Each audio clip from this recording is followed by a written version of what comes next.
रुहेलखंड एवं फर्रुखाबाद में 2 स्वतंत्र राज्य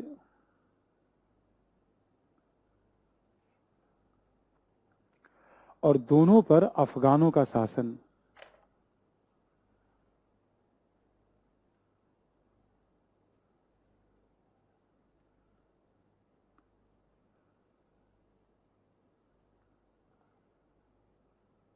ठीक है, एक हो गया आपका ये कन्नौज, ये सब वाला एरिया जहां फर्रुखाबाद में अफगानों का एक शासन था, और एक हो गया आपका बरेलू रामपुर वाला इलाका, वहां पर भी 2-4 डिस्ट्रिक्ट को मिलाकर के अपना एक नाम, कहीं मोहम्मद का बंगस था, कहीं अली मोहम्मद, मतलब अलग अलग शासकों ने अपनी सत्ता, ठीक है, महत्वाकांक्षी थे, उन्होंने अपनी सत्ता बना ली, भाई ये मेरा राज्य है। तो 1750 तक आते आते यूपी में ही देखोगे कम से कम 4 राज्य आपको दिखेंगे, अवध का राज्य, रुहेलखंड का राज्य, फर्रुखाबाद का राज्य और एक जाटों का राज्य। आगरा, मथुरा, भरतपुर, इन सब इलाकों में जाटों का राज्य था। गोकुल, चूरामन, बदन सिंह, सूरजमल, ये सब जाट नेता थे जिन्होंने मुगलों का विरोध करना शुरू किया था। जो गोकुल एक बड़े जमींदार थे, उनकी बहुत एक आदमकद अभी प्रतिमा यूपी चुनाव के पहले बनी जाएगी, मुझे लग रहा है अभी, है ना, कुछ दिन पहले ही घोषणा हुई थी। आप देखोगे ना पुराने पुराने शासकों की प्रतिमाएं वगैरह बनाई जा रही है उसमें, मतलब गोकुल को भी याद किया जा रहा है कि भाई उन्होंने औरंगजेब को चुनौती दी थी। बात सही, चुनौती तो दी थी उन्होंने, ठीक है। तो ये 2 राज्य हो गए आपके यूपी के अंदर। एक और अगला पॉइंट लिखो इसी में आप, आगरा, मथुरा, भरतपुर इत्यादि क्षेत्रों में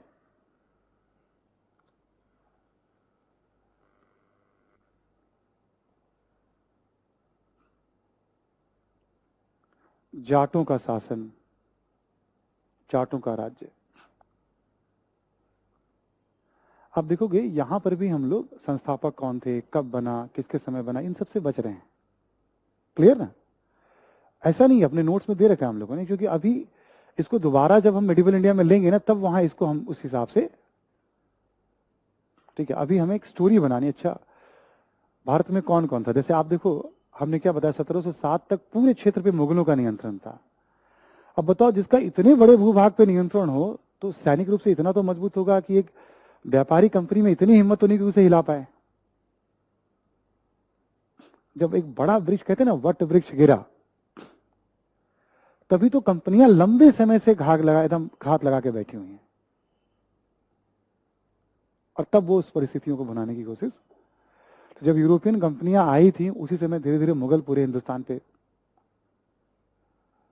मुगलों में या इस तरह के जो आक्रमणकारी भारत आते थे और अंग्रेजों में अंतर ये था, या यूरोपियंस में, कि यूरोपियंस यहां से मुनाफा लेके अपने देश चले जाते थे, और जो आक्रमणकारी आते थे वो भारत में ही रह जाते थे, जैसे मुगल हों, उसके पहले तुर्क हों, या कोई भी, ज्यादातर कुछ लूटपाट करके भाग भी जाते थे, पर ज्यादातर यहीं बस जाते थे।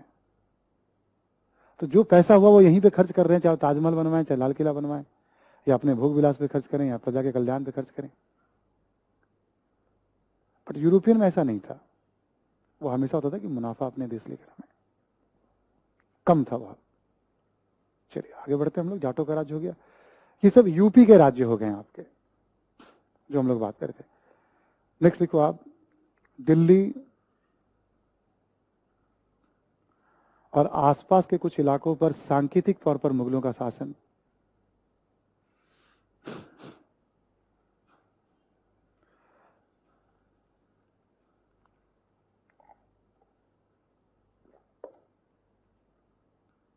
इसमें भी बहुत कहानी है, कब रहा है कब नहीं रहा है, ठीक है, मुगलों का शासन, बट फिलहाल तो यही लिखिए आप इसको, है ना, ठीक है। तो ये 1750 तक ये सब हो चुका है। नेक्स्ट लिखें आप, राजस्थान में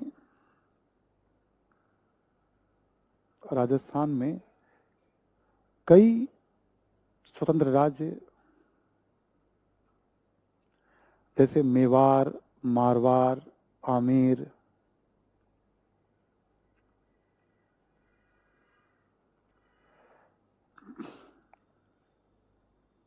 मेवाड़, मारवाड़, आमेर, है ना, राजस्थान वाले इलाके में आओगे आप। मेवाड़ हो गया आपका चित्तौड़ वाला इलाका, मारवाड़ हो गया जोधपुर उसके आसपास का इलाका, आमेर हो गया जयपुर, अलवर, दिल्ली से लगा हुआ इलाका है ना। बहुत सारे और भी राज्य हैं। ये जो राजस्थान के राज्य थे पहले ये मुगलों की अधीनता मानते थे।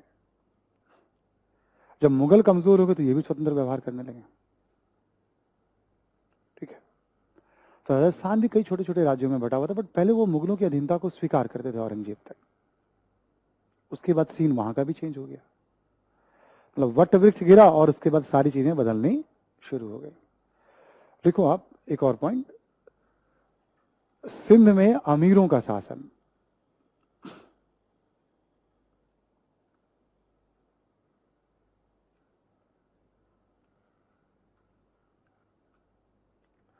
अमीर क्या होता था मुगल काल में, या मुगलों से पहले सल्तनत काल में उच्च अधिकारी को कहते थे अमीर, है ना। हायर ऑफिसर्स जो होते थे उनके लिए बड़ी यूज होता था।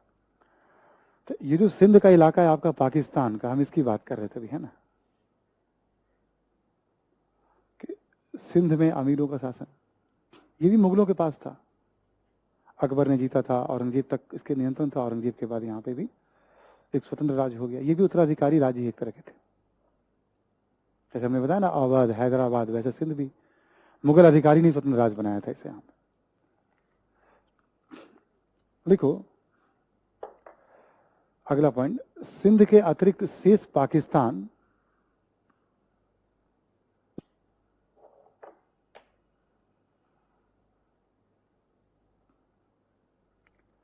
शेष पाकिस्तान 18वीं सदी में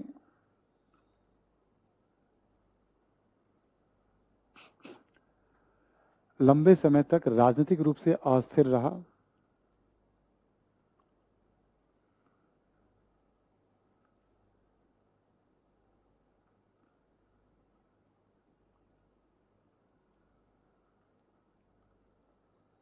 अस्थिर रहा, मैं बताता हूं रीजन अब इसका क्या था। लेकिन 1790 के दशक में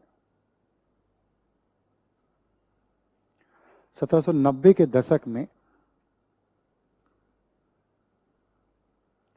दशक यानी 10 वर्षों के लिए, है ना, 90 से 99, 1790 से 99, है ना।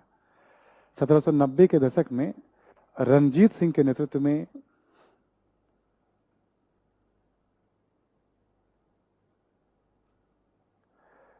क्रमशः एक स्थिर एवं मजबूत राज्य का उदय हुआ। स्थिर एवं मजबूत राज्य की स्थापना हुई।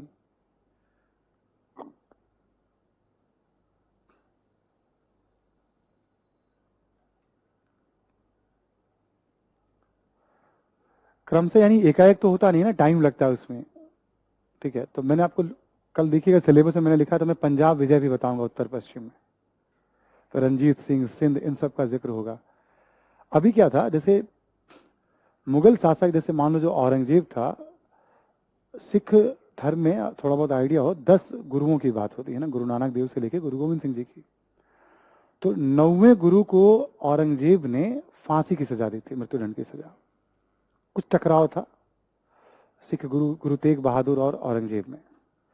जब आप इधर से कभी मेट्रो से कभी आओगे, आप देखोगे यहाँ पे जीटीवी नगर लिखा हुआ है ना, उन्हीं के नाम पे, गुरु तेग बहादुर जी के नाम पे जो मेट्रो स्टेशन का नाम है यहाँ पे, जो किंग्सवे कैंप में जो मेट्रो स्टेशन है आपका ना, उन्हीं के नाम पे, गुरु तेग बहादुर के नाम पे ही। उसके बाद क्या हुआ, उनके जो बेटे थे गुरु गोविंद सिंह जी, उनमें और औरंगजेब में लंबा संघर्ष चला। जब संघर्ष होगा तो मारकाट मचेगी, तो अस्थिरता तो रहेगी रहेगी। फिर उसके बाद गुरु गोविंद सिंह जी के बाद बंदा बहादुर ने फिर मुगलों से संघर्ष किया। तो मुगल सिख संघर्ष के कारण ये क्षेत्र राजनीतिक रूप से अस्थिर। ठीक है, इसके बाद क्या हुआ, जब नादिर शाह आया तब भी इस क्षेत्र में अस्थिरता फैल गई। जब आक्रमण किया वो चला गया, ठीक है, फिर थोड़ी शांति आई। अहमद शाह अब्दाली 1748 से 67 के बीच में 5 बार भारत की सीमा में इसी रास्ते से प्रवेश, और पंजाब पे अपना नियंत्रण रखता था। तो 18वीं सदी में पंजाब, चूंकि इसी रास्ते से एंट्री हो रही है इन सब की, तो पूरा अस्थिर था। फिर पंजाब में जो सिख थे, मतलब भारतीय पंजाब, पाकिस्तानी पंजाब, वो सब अलग अलग एक तरह से संघ बना लिया उन लोगों ने अपना। उसी में एक संघ के प्रमुख थे रंजीत सिंह। धीरे धीरे उन्होंने सभी संघों को जीत लिया या अधीनता स्वीकार कर ली, और पूरा पंजाब का इलाका, पाकिस्तानी पंजाब, पेशावर, कश्मीर, हिमाचल। तो 1790 से लेकर 1839 तब जाके राजनीतिक शांति, थोड़ी स्थिरता आई पंजाब में। पंजाब बहुत ज्यादा अस्थिर था। ठीक है, तो जब हम लोग 18वीं सदी के राज्य पढ़ेंगे ना, वहां पे इसका भी जिक्र तब फिर दोबारा होगा। मुगल सिख भी हमें पढ़ना है, बट एक एक बार सबको सुना हुआ रहना चाहिए आपके मन में, अच्छा कुछ हुआ था यहाँ पे, या ऐसा मैं क्यों लिखा रहा हूं। किताब पढ़ोगे तो वो रेफरेंस आपको मिलेगा। ठीक है, तो ये अब आप देखो, यहां से लेकर ये तो निकल चुका है काबुल भी हमारा। अब यहां से लेकर यहां तक एक ही सत्ता थी मुगलों की। पंजाब को छोड़ दो तो 1750 तक सारे राज्य बन गए हैं, पंजाब 90 तक आके बन गया है। तो ये तो क्लियर है ना कि उत्तर भारत, उत्तर पश्चिम भारत छोटे छोटे राज्यों में विभक्त हो गया। अब एक बड़ा राज्य हो, उसकी सेना अधिक होगी, उसकी ताकत अधिक होगी। छोटे छोटे राज्य हो, ऑब्वियस उसकी क्षमता कम, उसको हराना, नुकसान पहुंचाना किसी भी शत्रु के लिए आसान काम है। क्लियर सभी को यहां तक? ऐसे ही देखेंगे कि और कौन कौन से राज्य बन रहे हैं विंध्य के नीचे। अगला पॉइंट लिखो, मराठों का राज्य।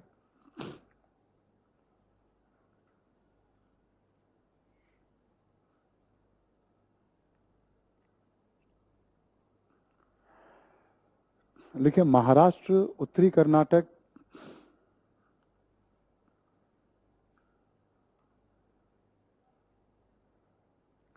एवं 18वीं सदी के मध्य तक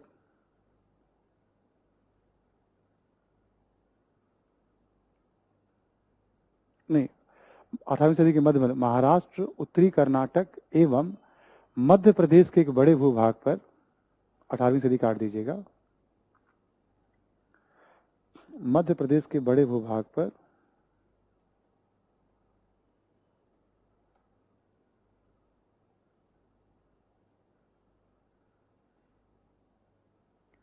एक बड़े भूभाग पर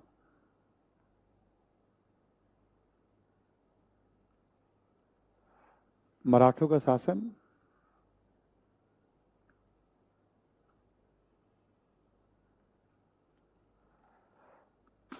और 18वीं सदी के मध्य तक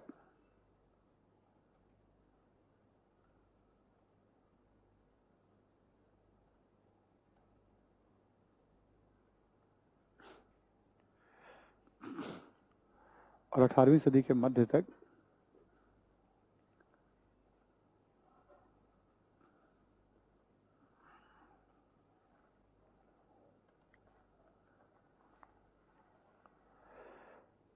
ठीक है, 18वीं सदी के मध्य तक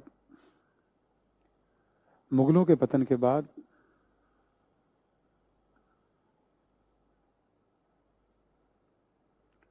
मुगलों के पतन के बाद भारतीय राज्यों में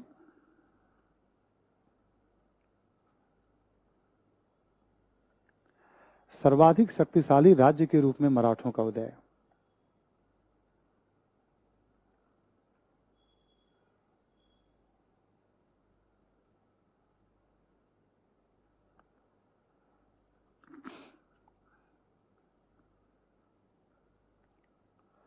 यानी जब मुगलों के पतन हुआ था तो मराठे सबसे शक्तिशाली थे भारत में। ठीक है, तो अभी जब जैसे मैं कल आप देखिएगा सिलेबस में मैंने लिखा है आपको आंग्ल मराठा युद्ध, वहां मराठों का पूरा बैकग्राउंड समझाऊंगा शिवाजी से लेकर के इस समय तक कि कैसे कैसे राइज हुए थे, है ना। शिवाजी तो वैसे औरंगजेब के समकालीन है, मध्यकालीन है, बट एक पूरा बैकग्राउंड समझाऊंगा आपको। बट एक अंडरस्टैंडिंग के लिए चलो ये भी एक स्वतंत्र राज्य है और 1750 तक इसकी तूती बोलती है हिंदुस्तान में। मराठे वैसे भी दाव पेच में माहिर होते हैं। आपने देखा होगा अभी कुछ साल पहले महाराष्ट्र में जब सरकार बननी थी, पता ही नहीं चल रहा था कि सुबह मुख्यमंत्री कौन रहेगा। ठीक है, ममता बनर्जी जी अभी देखा होगा आपने, पूरे विपक्ष को एकजुट करने के लिए निकली और शरद पवार के दाव के आगे फिर चित हो गई। शरद पवार कल कांग्रेस के साथ बैठ के मीटिंग कर रहे थे। तो मराठों के दाव पेच जो होते हैं ना, वो शिवाजी के समय से ही बहुत खतरनाक है, मतलब, है ना। ठीक है, तो एक ये हो गया आपका राज्य। अगला लिखो आप, हैदराबाद में निजाम का शासन।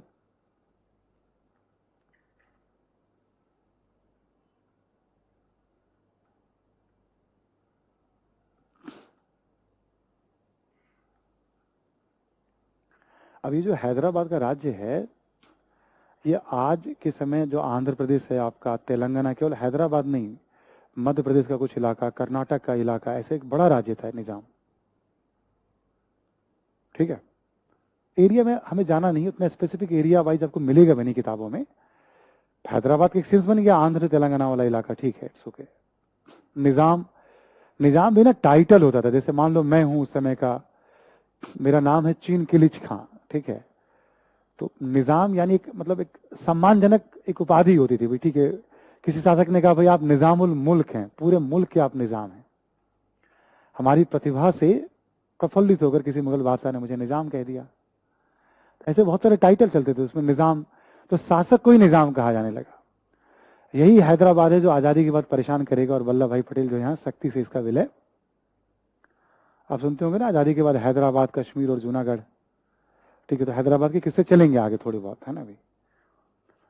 अगला पॉइंट लिखो आप, कर्नाटक में नवाब का शासन।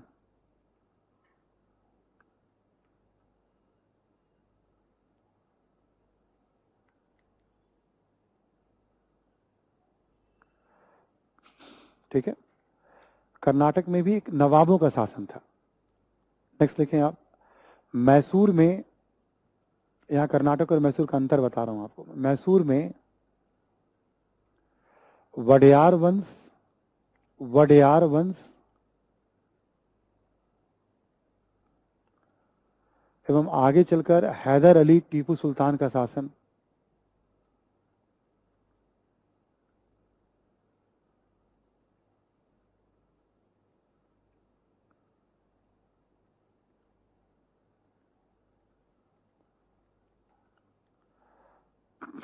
अभी मैं मैप पे सब एक बार आपको बता रहा हूं, ठीक है। टीपू सुल्तान का शासन है ना, लिखें आप, केरल में, केरल में कई छोटे छोटे राज्य, जैसे ट्रावनकोर का राज्य,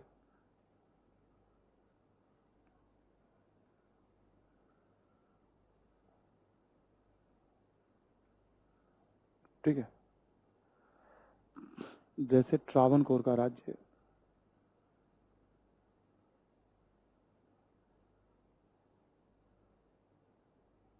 ठीक है, कई छोटे छोटे राज्य जैसे ट्रावनकोर का राज्य, कर लिया आपने, लिख लिया पॉइंट है भी। और भी चिरक, मतलब अलग अलग राज्य हैं, जाना हमें नहीं है उसमें भी। एक इंपॉर्टेंट राज्य इसका नाम ले लिया, दक्षिणी तमिलनाडु में भी छोटे मोटे कुछ एक राज्य हैं। जहां आपने कर्नाटक लिखा है ना, आपने कर्नाटक में नवाब, वहां ब्रैकेट में कर लीजिएगा तमिलनाडु। अब मैं जरा आपको बताऊं,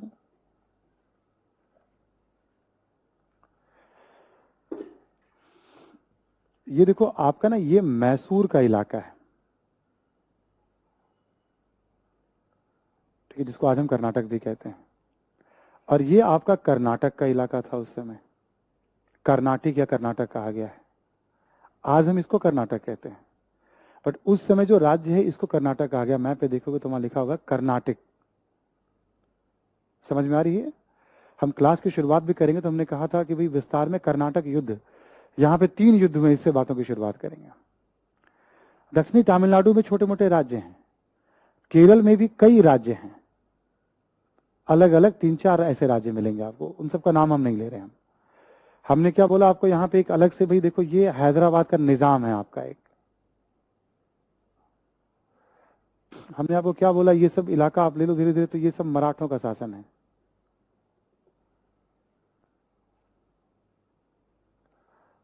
महाराष्ट्र, मध्य प्रदेश, उत्तरी कर्नाटक, इन सब इलाकों पे मराठों का शासन था, यहां निजाम का शासन था। ये कर्नाटक कहलाएगा आपका,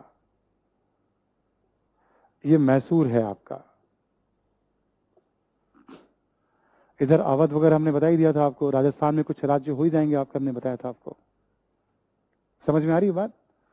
आप ऐसे देखो कि इन सब पे एक ही शासन था, अब ये कितने राज्यों में बट गया है। तो यदि अंग्रेजों ने भारत को जीता तो उसके पहले का ये बैकग्राउंड है, एक वो क्यों आए थे और भारत में कौन कौन से राज्य थे। राज्य ही नहीं थे, बल्कि इनकी ओवरऑल राजनीतिक दशा क्या थी, कुछ ऐसी कॉमन बातें जो सभी राज्यों पे लागू होती हैं। जो हमारी कमजोरी को, भारतीय राज्यों की कमजोरी को रेखांकित करती हुई बताती हूँ। ठीक है, तो हम लोगों ने अभी तक दो चीजों पे बात की, यूरोपियन कंपनियां भारत क्यों आई, यूरोपियन भारत क्यों आए, दूसरा 18वीं सदी में कौन कौन से राज्य थे। जरा एक बार अपने नोट्स को देखिए आप, 18वीं सदी में कौन कौन से राज्य थे। पहला पॉइंट देखें आप, क्या लिखा है मैंने आपको, 1707 तक मुगलों का, ध्यान रहेगा सभी को ना, नियंत्रण, बट 1750 तक आ गए थे मुगलों की सत्ता दिल्ली के आसपास सिमट कर रह गई। फिर हमने क्या बताया, दो प्रकार के राज्य, एक मुगलों के अधिकारी या उत्तराधिकारी, और एक जो मुगलों के विरोधी थे, जो मुगलों से संघर्ष कर रहे थे, यहीं के लोग थे वो। दूसरी बात, तीसरी बात क्या बताई हमने, बंगाल में नवाबों का शासन, फिर अवध में नवाबों का शासन, फर्रुखाबाद, रुहेलखंड वेस्टर्न यूपी हो गया आपका, और जाटों का राज्य, तीन ऐसे हो गए वेस्टर्न यूपी में। दिल्ली के आसपास मुगलों की सत्ता हो गई। राजस्थान में कई राज्य हैं, बहुत सारी, बड़ी संख्या, दर्जनों राज्य हैं, जिसमें मेवाड़, मारवाड़, आमेर तीन प्रमुख हैं। ठीक है, सिंध में अमीरों का शासन, यहां भी मुगल थे। पंजाब पहले अस्थिर था, आगे चलकर के रंजीत सिंह ने वहां पे एक स्थिर राज्य बनाया। जब हम पंजाब विजय पढ़ेंगे तो रंजीत सिंह का एक पूरा परिचय लिखेंगे हम, बैकग्राउंड। ठीक है, मराठों का एमपी, महाराष्ट्र, उत्तरी कर्नाटक, गुजरात, इन सब इलाकों पे शासन था। और 1750 तक आते आते भारत की सबसे बड़ी शक्ति बन गए, सब डरते थे इनसे। हैदराबाद के निजाम, कर्नाटक के नवाब, मैसूर में वडियार, हैदर, केरल, इन सब में, यानी आपसे कहा जाए कि 18वीं सदी के मध्य में भारत की राजनीतिक दशा क्या थी, तो पहला पॉइंट ये होगा आपका कि भारत छोटे छोटे राज्यों में विभक्त था। क्लियर ना, भारत कहां एक महत्वपूर्ण शक्ति थी, भारत इस समय छोटे छोटे राज्यों में विभक्त। यानी अब हम उस कंडीशन को समझेंगे जिस कंडीशन का फायदा अंग्रेजों ने उठाया, लेकिन ब्रेक के बाद, ब्रेक समझते हैं ना, 10-12 मिनट का आज पहला दिन है, आप एकदम रिलैक्स होइए। ठीक, हम लोग ब्रेक लेते हैं और ब्रेक के बाद फिर हम लोग दशा की बात करेंगे, फिर अंग्रेजों की अभियान की शुरुआत करेंगे कि अंग्रेजों ने कैसे टॉक ऑफ धीरे धीरे 1 बाय 1 राज्यों को जीतते चले गए। ठीक है, तो एक महत्वपूर्ण सूचना है आप सभी के लिए, है ना। मैं करीब पिछले 1 वीक से दिल्ली से बाहर था और इसी क्लास के सिलसिले में दिल्ली आया हूँ मैं, है ना। और मुझे पता नहीं था यहाँ पे सरकारी आदेश वगैरह क्या है अभी। तो सरकारी आदेश है कि अभी क्लासेस नहीं होंगी, मतलब दिल्ली गवर्नमेंट का आदेश है एक पर्टिकुलर, और कुछ स्टूडेंट शायद यहाँ गलती से आ गए हैं या आपको बताया नहीं गया होगा, इट में भी, या जो भी रीज़न हो, है ना। तो जो लोग यहाँ आ गए हैं, आप मतलब फर्दर चूंकि आदेश नहीं है तो हम उसको फॉलो करते हैं, है ना। पीछे भी हमने क्लासेस बंद रखी थी, मुझे लगा था शायद आदेश हो गया है, फिर मैंने क्लास में कहा कि भाई बाकी लोग क्यों नहीं आ रहे हैं, मतलब। तो मेरी मतलब प्रॉपर कम्युनिकेशन न करने से बाकी लोगों को भी थोड़ी कठिनाई हुई है, मुझे लगता है। अभी ऑनलाइन बहुत सारे स्टूडेंट क्वेरी कर रहे थे भाई हमें क्यों नहीं बुलाया गया, बट हमें जानकारी नहीं थी बिल्कुल इसके बारे में। मैं दिल्ली से बाहर था और मैं थोड़ा शॉक था कि यार इतने सारे स्टूडेंट्स हैं बट आए क्यों नहीं, है ना। बट ऐसा होता नहीं है। तो जो लोग ऑनलाइन स्टूडेंट्स अभी क्लास कर रहे हैं, जिन्होंने ऑफलाइन ज्वाइन कर रखा है, अभी आदेश है और अभी हम लोग ना जो भी सरकार का ऑर्डर होता है उसको स्ट्रिक्टली फॉलो करते हैं, जबकि कई सारी क्लासेस चल भी रही हैं यहाँ पे, ऐसी बात नहीं है, बट हम लोग फॉलो करते हैं उसको हम लोग। ठीक है, तो आप लोगों से भी निवेदन है जो क्लास में आए हैं, है ना, 2-4 दिन, 1-2 दिन जितना भी हो, मतलब। ठीक है, जब आदेश आ जाएगा तो वो आपको तुरंत मैसेज भी मिल जाएंगे। आप जो लोग आज आ गए हैं अब, है ना, बड़े दुख भरी शब्दों में मुझे कहना पड़ रहा है ना, क्योंकि मज़ा नहीं आता है, मतलब कैमरे देख देख के पढ़ाते हुए 1.5-2 साल मुझे भी निकल गए थे। ठीक है, तो जो थोड़ी बहुत खुशी है वो भी छिन जाती है, मतलब जब अब देखते हैं अपने स्टूडेंट्स को तो मज़ा आता है कि हाँ। तो हमें खुद भी बहुत इंजॉय नहीं कर पाते हम, आप देखिएगा एक फ़र्क पड़ जाता है, क्लास में लोग हों और ना हो तो फिर हम भी ना बैठ जाते हैं चेयर के ऊपर, ठीक है चलो भाई मशीन ऑन कर दिया हमने। ऐसे क्या होता है, फिर रहते हैं तो लगता है कि हम कुछ बता पा रहे हैं, आपके चेहरे से ना हमें फीडबैक मिलता है। ठीक है, और मुझे लग जाता है कि नहीं मुझे एक बार और बताने की जरूरत है, एक बार और बताने की जरूरत है, क्लास में स्पीड बैलेंस हो जाए, बहुत सारी बातें होती हैं, मतलब देख के लग जाता है कि नहीं यार एक बार और समझाना चाहिए मुझे ये, मतलब। तो वो सब चीज़ें थोड़ी सी गैप हो जाती हैं ऑनलाइन में, बट इतना भी नहीं होगा। आई होप 2-4 दिनों की बात है। अभी हमारे जो दिल्ली के आदरणीय मुख्यमंत्री हैं, सबसे पढ़े लिखे मुख्यमंत्री में एक हैं ये, ठीक है ना। और कभी कभी इनका निर्णय समझ में नहीं आता है एजुकेशन को लेकर के भी, है ना। सारी चीजें हो रही हैं, मतलब ठीक है, कुछ भी ऐसा नहीं है मतलब जो अंदर हो बाहर, मतलब एवरीथिंग इज नॉर्मल सिवाय एजुकेशन के। पिक्चर हॉल में आप जा सकते हैं, वहां पे पॉल्यूशन का इशू नहीं है। समझ में आ रही है बात ना। जो हाट बाजार लगता है वहां ठीक है, वहां पॉल्यूशन नहीं है। आप क्लास में मास्क लगा के बैठेंगे तो उसमें पॉल्यूशन है। तो कभी कभी ऐसे निर्णय होते हैं, जैसे सुप्रीम कोर्ट ने, आपने देखा होगा, सुप्रीम कोर्ट ने बीच में एक दिल्ली गवर्नमेंट से पूछा था कि भाई आपने क्यों अलाउ किया। सुप्रीम कोर्ट ने ये नहीं कहा था कि बंद कर दो, उनका कहना था कि भाई आपने वर्क फ्रॉम होम कर रखा है, फिर बच्चों को क्यों भेजा आपने, इसका रीजन दो पॉल्यूशन को लेकर के। सुप्रीम कोर्ट तो रीजन ठीक है, सरकार डर गई। सरकार के किसी एक माननीय प्रतिनिधि से, मतलब माननीय का मतलब वो भी निर्वाचित है, उनसे बात ऐसी हो रही थी 1 to 1। मैंने बस ऐसे ही कहा कि भाई मुझे समझ में नहीं आता आप लोगों का हिसाब किताब। तो बोला सर देखो सुप्रीम कोर्ट ने कहा तो हम डर गए हैं, पता नहीं कब क्या बुला ले, किसको बुला ले वो। मैं कहा यार अच्छी कॉज पे तो भिड़ जाया करो, तुम तो धरना वाले रहे हो, तुम्हारी तो उपज ही धरना की है, तुम अच्छी कॉज पे क्यों डर जाते हो तुम, जिससे तुम्हें पहचान मिलनी है। मतलब अब तुम भी अब सुरक्षित वही वाले हो गए, मतलब अब राजपाट भोगने वाले हो गए, है ना। तो बहुत दुखद है ये, मतलब फालतू के निर्णय, सालों साल से इशू है, उसके लिए आप जो काम कर सकते हो करो। कोरोना अलग सर पे सवार रहता है, कब आ जाए पता नहीं, ठीक है, वो अलग ही सवार रहता है। वो तो चलो जेन्युइन था वो कि भाई आप सब लोग सुरक्षित रहें। घर में भी आप पोल्यूशन से बच थोड़ी सकते हैं। तो जो भी छात्र ऑनलाइन जुड़े हुए हैं, मेरी गलत इन्फॉर्मेशन से जिनको कठिनाई हुई हो, दिल पे चोट पहुंची हो, ठीक है ना, थोड़ा सा मरहम लगा दे रहा हूं मैं, मेरी गलत सूचना, मुझे जानकारी नहीं थी इस बात की। थोड़ा सा मुझे वो आगे गया, ऐसा कैसे हो सकता है कि इतने सारे स्टूडेंट्स, और ऐसा होता कभी नहीं है किसी बैच में, इसलिए मैं कुछ लोग आए हुए हैं, कल भी आए थे, तो ठीक है, इट्स ओके। अब आप लोगों से भी निवेदन है ना, प्लीज ठीक है, आप फॉलो करिएगा इसको, है ना। और हम लोग अब क्लास को आगे लेके चलते हैं, जहां थे उससे आगे बात करते हैं, ठीक है रितिका। अच्छा, हम लोगों ने 2 बातों पे अब तक बात करी। एक, यूरोपियन कंपनियां भारत क्यों आई। दूसरा, 18वीं सदी के मध्य तक आते आते या 18वीं सदी में कौन कौन से भारतीय राज्य थे, ठीक है। इसी में आप लिखो राजनीतिक दशा।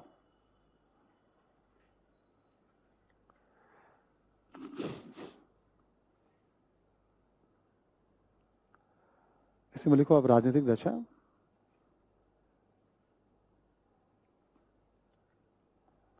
पहला पॉइंट लिखो 18वीं सदी में या 18वीं सदी के मध्य तक, 18वीं सदी में या 18वीं सदी के मध्य तक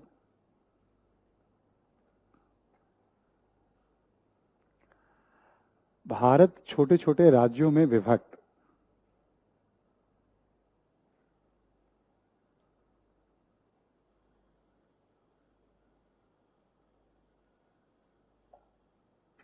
ठीक है, भारत छोटे छोटे राज्यों में विभक्त।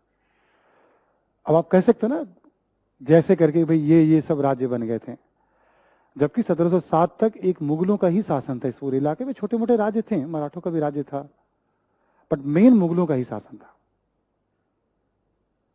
तो एक तो दशा ये हो गई। अगला पॉइंट लिखो,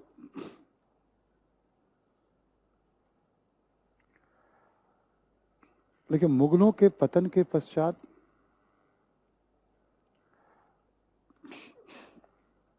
मुगलों के पतन के पश्चात सर्वाधिक शक्तिशाली राज्य मराठों का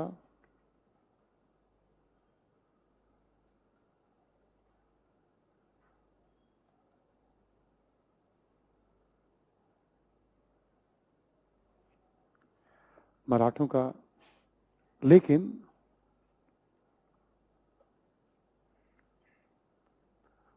मराठों का लेकिन मराठों की आक्रामक नीति के कारण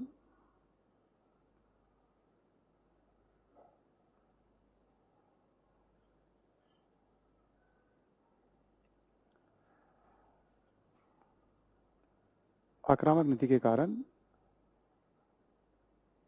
भारत के महत्वपूर्ण राज्यों एवं मराठों में तनावपूर्ण संबंध। भारत के महत्वपूर्ण राज्यों, तनावपूर्ण संबंध एवं मराठों में तनावपूर्ण संबंध।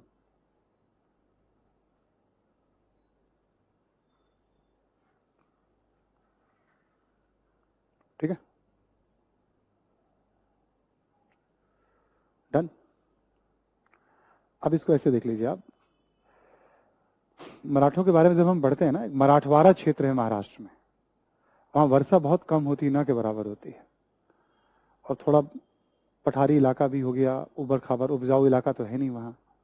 वहां के लोग परिश्रमी और मेहनती बहुत होते हैं, है ना। तो प्राकृतिक कारणों से, आर्थिक कारणों से शिवाजी ने एक मराठा राज्य की स्थापना की थी। फिर उनके उत्तराधिकारियों का शासन रहा, और फिर उसके बाद शिवाजी के एक अधिकारी होते थे पेशवा, पेशवा यानी प्रधानमंत्री। जब शासक कमजोर पड़ गए ना, कई बार ऐसे अयोग्य उत्तराधिकारी होते हैं, तो फिर पेशवा ने सत्ता संभाली। आपने बाजीराव मस्तानी पिक्चर के बारे में सुना होगा, बाजीराव मस्तानी पिक्चर आई थी, है ना। तो बाजीराव भी पेशवा थे 1720 से 1740 तक, इसी दौर में पेशवा थे जब मस्तानी पिक्चर आई थी। वो डायलॉग आपको याद हो ना हो पिक्चर में, चीते की चाल, फाज की नजर और बाजीराव की तलवार पे संदेह नहीं। किसी एग्जाम में नहीं पूछेगा ये, ठीक है। तो बाजीराव ने मराठों को काफी मजबूत बना दिया था अपने दौर में। अक्सर वो जैसे मराठों का निजाम से पंगा था, मराठों का मैसूर से पंगा था, मराठों का अवध से पंगा था, मराठों का दिल्ली पे आक्रमण होता था। मराठे किसी को छोड़ते नहीं थे, लूटपाट करते थे, भाई नहीं तो पैसा दो, नहीं तो लूटपाट करूंगा मैं, मतलब एक टैक्स वगैरह होता था। आगे आएगा वो सब चर्चा पे। तो पहला कंडीशन क्या था, भारत छोटे छोटे राज्यों में विभक्त है, एक। दूसरा कंडीशन क्या है, मराठे से सब त्रस्त हैं। इसमें क्या होगा, आपस में एकता नहीं होगी। आपस में एकता नहीं होगी तो कोई भी चालाक जो जीतना चाह रहा है हिंदुस्तान को, इस बात को समझ लेगा धीरे धीरे, और उसका वो फायदा उठाता। ठीक है, तो एक तो ये हो गया। अगला पॉइंट लिखें, साम्राज्यवादी महत्वाकांक्षा से प्रेरित होकर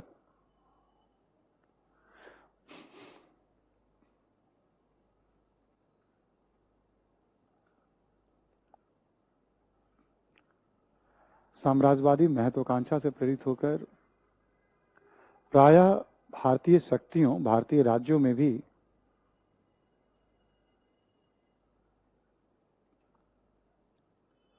तनावपूर्ण संबंध।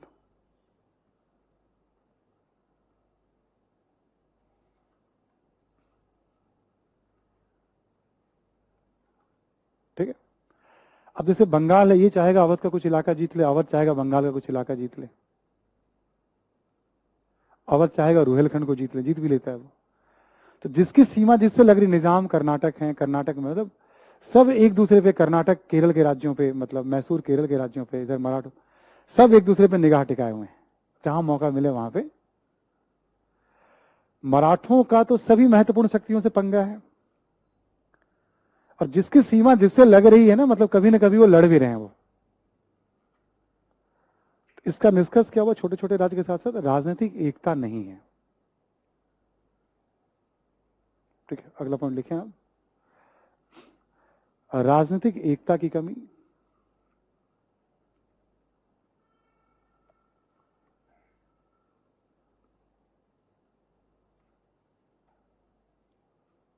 ठीक है, नेक्स्ट पॉइंट लिखो आप,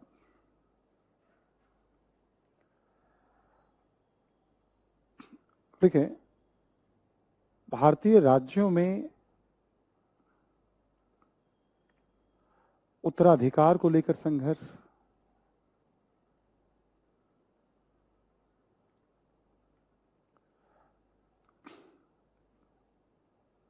कोई भी राज्य हो, एक दो अपवाद हैं, वरना जो शासक है ना, कोई नवाब, कोई निजाम, उसे पता नहीं अगले दिन निजाम रहेगा कि नहीं रहेगा। वो मतलब कोई ना कोई घात लगा के बैठा हो, इसको मारना और मुझे शासक। या अक्सर किसी की प्राकृतिक मृत्यु होगी तो कई दावेदार हो जाएंगे परिवार में, 1 2 3, भाई मुझे भी, मुझे भी, मुझे भी। उसी में कोई एक अंग्रेजों को पकड़ के ले आएगा, तो मुझे बना दो शासक, तो मैं तुम्हें इतना पैसा और ये क्षेत्र। तो आ बैल मुझे मार वाली कहावत भी यहाँ पे, जैसे अंग्रेजों ने जीता तो है ही हमें, बट परिस्थितियां भी खूब अनुकूल रही और हमने भी अंग्रेजों को पकड़ पकड़ के भाई तू बना दे मुझे। अंग्रेजों ने एक दो बार परफॉर्म कर दिया बढ़िया से मैच में, भाई देख है ताकत मेरे पास। बाकियों को लग गया ठीक है इस पहलवान को बुलाते हैं अपने लिए हम। उन्हें पता ही नहीं था कि पहलवान एक बार आ जाएगा तो जाएगा नहीं फिर वो। जिन जिन ने बुलाया फिर पहलवान वहीं बैठ गया। अभी हम देखेंगे ना घटनाक्रम में सब बातें देखेंगे आपको। उत्तराधिकार का युद्ध एक बहुत बड़ा अपॉर्चुनिटी क्रिएट कर रहा था, अवसर दे रहा था। नेक्स्ट लिखें आप।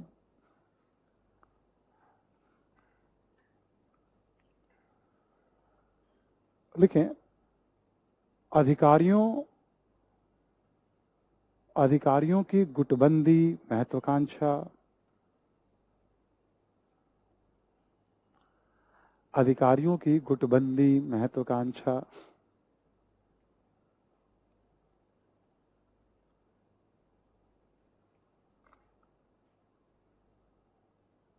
ठीक है, गुटबंदी महत्वाकांक्षा। एग्जाम्पल देके बताता हूं। गुटबंदी का मतलब क्या होता है, जैसे मान लो बंगाल का कोई शासक है, अवध का शासक है, तो उसके आसपास ना अधिकारियों के अलग अलग गुट बन जाएंगे। नॉर्मली कहीं पे इस्लाम मानने वाले शासक हैं तो उसमें एक सुन्नी गुट बन जाएगा, एक शिया गुट बन जाएगा, एक भारतीय मुसलमानों का गुट बन जाएगा, हिंदुओं का गुट बन जाएगा, ऐसे करके। उससे भी क्या होता है, राज्य कहीं ना कहीं कमजोर, वो आपस में टकराते रहते थे। एक एग्जाम्पल है, नादिर शाह ने भारत पे आक्रमण किया 1739 में, करनाल का युद्ध कहते हैं उसे। रंगीला था, रंगीला को हरा दिया, भाई समझौता हो गया, वो पैसे वैसे लेकर के जा रहा था। नादिर शाह से समझौता कराने में सुन्नी गुट की बड़ी भूमिका थी, ठीक है। जब वो जाने लगा तो अवध वाले जो थे सिया थे, वो शासक जो थे अवध के नवाब, उसको लगा कि भाई नादिर से जब चला जाएगा तो सुन्नियों का प्रभाव मुगलों के बीच बढ़ जाएगा। उसने नादिर से को कहा अभी तुम्हें कुछ भी नहीं मिला भाई, तुम दिल्ली तो आओ, तुम्हें और मिलेंगे धन। लौट के जा रहा है, तुम केवल गुटबंदी के उसमें, मतलब तुमने बुला लिया उसको, किसी ने अफवाह फैला दी नादिर शाह तो गियो, पब्लिक ने हंगामा कर दिया और बहुत नादिर शाह के बहुत सारे सैनिकों को मार दिया। नादिर शाह ने कत्लेआम का आदेश दिया, बड़ी संख्या में दिल्ली के नागरिक मारे गए, महीनों लाशें जो हैं सड़कों पे पड़ी हुई थी। फिर माफी वाफी मांगी गई, फिर उसने राहत रहम बरता और कई गुना अधिक पैसे वैसे लेकर के यहां से फिर वो, कि क्यों ऐसा हुआ, तो गुटबंदी के कारण। समझ में आ रही बात। ऐसे जब आप अभी घटनाक्रम जब आप पढ़ना शुरू करेंगे ना, हर जगह आपको गुटबंदी दिख जाएगी। तो नॉर्मली किसी भी राज्य में चले जाओ, कर्नाटक में गुटबंदी, मैसूर में गुटबंदी, मराठों में, हर जगह गुटबंदी है। अब जो मैं कंडीशन आपको बता रहा हूं ना, आप किसी भी राज्य पे अप्लाई कर दोगे उस पर लागू हो जाएगा। जैसे मैं कहूं बंगाल की दशा क्या थी, बंगाल मराठों से चिंतित था, बंगाल पड़ोसी राज्य से टकराव की मुद्रा में था, बंगाल के दरबार में गुटबंदी, उत्तराधिकार को लेकर संघर्ष, यानी चारों बातें बंगाल पे लागू कर दो, चाहे बंगाल का कोई कैरेक्टर आपको पता हो या ना पता हो, कॉन्सेप्ट हम ऐसे ही अप्लाई करते हैं, आइडिया। समझ में आ रही है बात ना।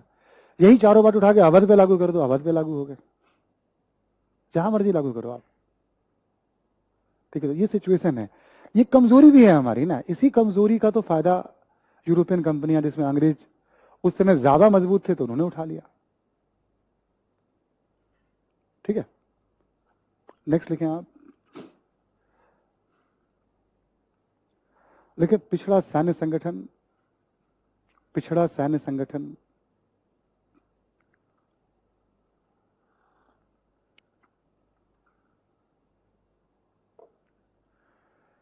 जैसे अभी क्या था कि यूरोपियन का जब राइज हुआ बहुत तेजी से दुनिया में, तो नौसेना उन्नत, मतलब लाइट बंदूक और लाइट हल्के तोप,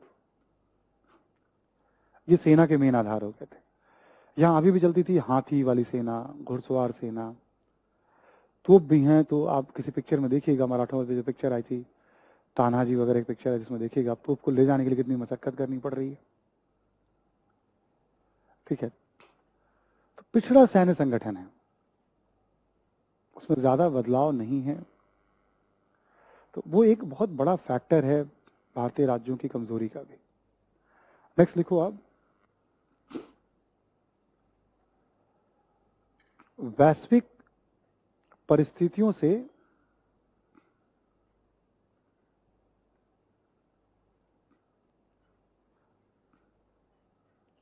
भारतीय राज्यों की अनभिज्ञता,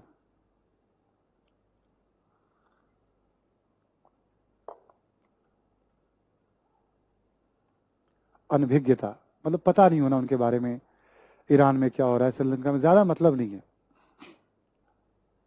दरबार में आएंगे बादशाह, बैठेंगे कुर्सी पे, लोग सिजदा और पापोस करेंगे, दंडवत हो जाएंगे, फिर बादशाह के पैर को चूमेंगे, बादशाह सलामत ऐसे ऐसे चलेगा, बादशाह मस्त, दो चार लोग अगल बगल में है ना, किसी ने आया बादशाह को उपहार दिया, बादशाह ने कहा इसको उपहार दे दो, मतलब ऐसे चल रहा है जीवन में, मतलब ठीक है। तब तक दुनिया तेजी से बदल रही है।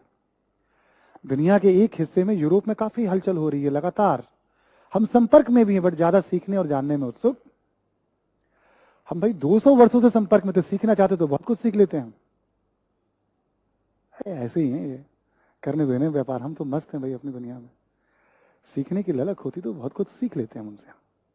कुछ कुछ चीजें आई भी बट हमें मतलब नहीं था। प्रिंटिंग प्रेस बहुत पहले आ गए, बट काहे का प्रिंटिंग भाई। यूरोप में प्रिंटिंग प्रेस 1456 में गुटेनबर्ग लेकर के आया था, पुनर्जागरण में पढ़ते हैं उसको हम लोग। और उस समय तक बाइबल करीब करीब 1 लाख प्रति हाथ से लिखी हुई थी,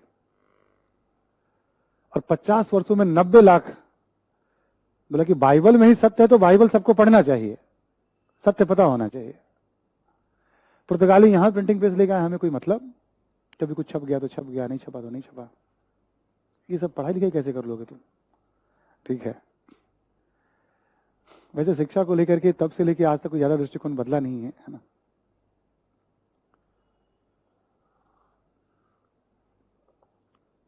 आगे बढ़ते हैं हम लोग, अनिविज्ञता। नेक्स्ट पॉइंट लिखें आप, 1739 में ईरान के शासक नादिर शाह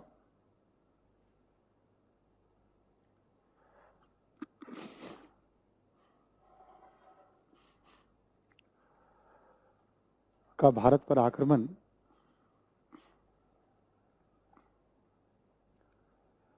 तथा 1748 से 1748 से 1767 के मध्य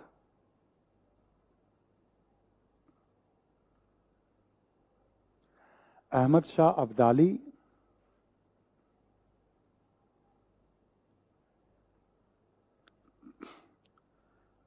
या दुर्रानी, इसे दुर्रानी भी कहते थे, दुर्रानी, अहमद शाह अब्दाली या दुर्रानी भी लिखा रहता है किताबों में। दुर्रानी का भारत पर कई बार आक्रमण,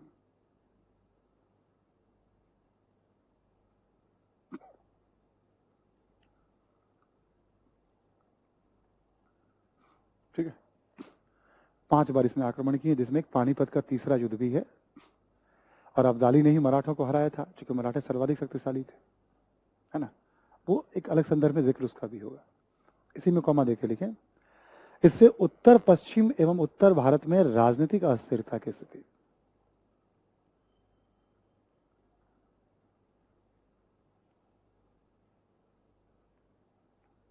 ठीक है। इससे उत्तर पश्चिम एवं उत्तर भारत में राजनीतिक अस्थिरता की स्थिति,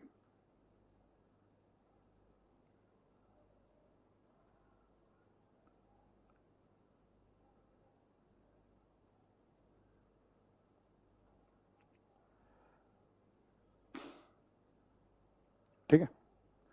तुम बार बार आक्रमण कर रहे हो तो एक भय सा है, शासकों में परिवर्तन हो जा रहे हैं, मतलब। अब देखो ये अवधि के 1739 से 67, ये क्या हुआ, 18वीं सदी का मध्य, मोटे तौर पे 18वीं सदी का मध्य हुआ। सिलेबस कह रहे हैं ना 18वीं सदी के मध्य से पढ़ने के लिए हमें, है ना।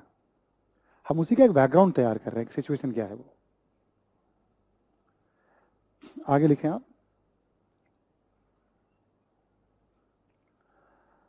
लिखें, उपरोक्त परिस्थितियों में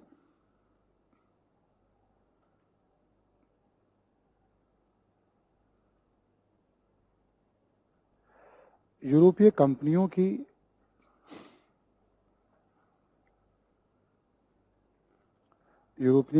की राजनीतिक महत्वाकांक्षा जागृत हुई।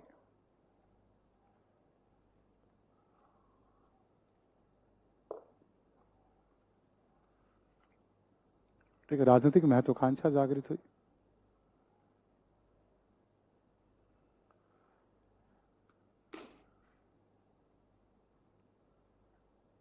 और भारत पर नियंत्रण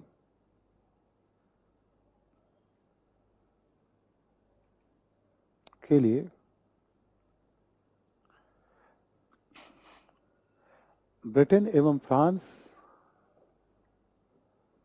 के मध्य प्रतिस्पर्धा, संघर्ष,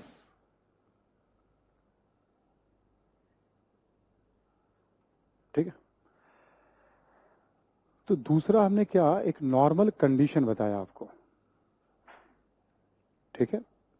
और इस कंडीशन को आप कहीं भी अप्लाई किसी भी राज्य पे कर सकते हो। इसको ऐसे समझो, अब इस पूरे पॉइंट्स को हम ऐसे पढ़ें, अंग्रेजों ने भारत को क्यों जीता, नीचे वाले पॉइंट को। पहला पॉइंट मैंने क्या बताया आप लोगों को, छोटे छोटे राज्य। दूसरा पॉइंट क्या बताया, तनावपूर्ण संबंध मराठों से। तीसरा पॉइंट मैंने क्या बताया, साम्राज्यवादी महत्वाकांक्षा सभी की अपनी, जीतना चाहते हैं वो, ठीक है। चौथा क्या बताया हमने, एकता की कमी। अब किसी भी पॉइंट को अंग्रेजों ने भारत को क्यों जीता, तो मैक्सिमम कारण तो यही है, सिचुएशन। अब जो जीत रहा है उसकी अपनी योग्यता भी तो है ना, साहसी हैं, अच्छे सेना वैना ट्रेंड कर रखा है उन्होंने, हथियार अच्छे हैं, नौसेना अच्छी, बस जीत गए। अब कहा जाए बंगाल को क्यों जीता, ये सारी बात लिख दो। कर्नाटक को क्यों जीता, मराठों को, कैरेक्टर उसमें आएंगे, बाजीराव ने ये किया तो फला ने थे। कॉन्सेप्ट नहीं चेंज होता है हिस्ट्री में। जब हम हिस्ट्री को समझने लगते हैं तो ज्यादा लोड नहीं रहता है उसमें। अब इतनी बात को समझने समझाने के लिए किताबों में 40-50 पेज खर्च हो जाते हैं। तो कॉन्सेप्ट यही रहना है। अभी आप आगे बहुत सारी घटनाएं आपको बताएंगे ना, चूंकि घटनाएं इसलिए बतानी है, अभी ऑब्जेक्टिव का भी तो एक रूल है एग्जाम में ना, इंटीग्रेटेड क्लास है हमारी ये, तो काम काम के ऑब्जेक्टिव इन्फॉर्मेशन। अब यानी अब जो अब हम शुरुआत करेंगे, हम ब्रिटिश अभियान कर्नाटक युद्ध से, वहां हम इंफॉर्मेशन पे भी अब ध्यान देंगे, काम काम के इंफॉर्मेशन।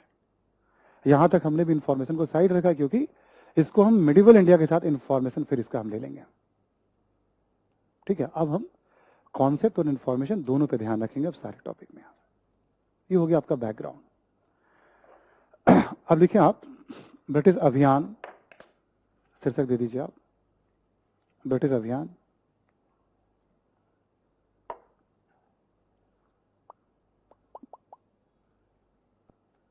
ठीक है,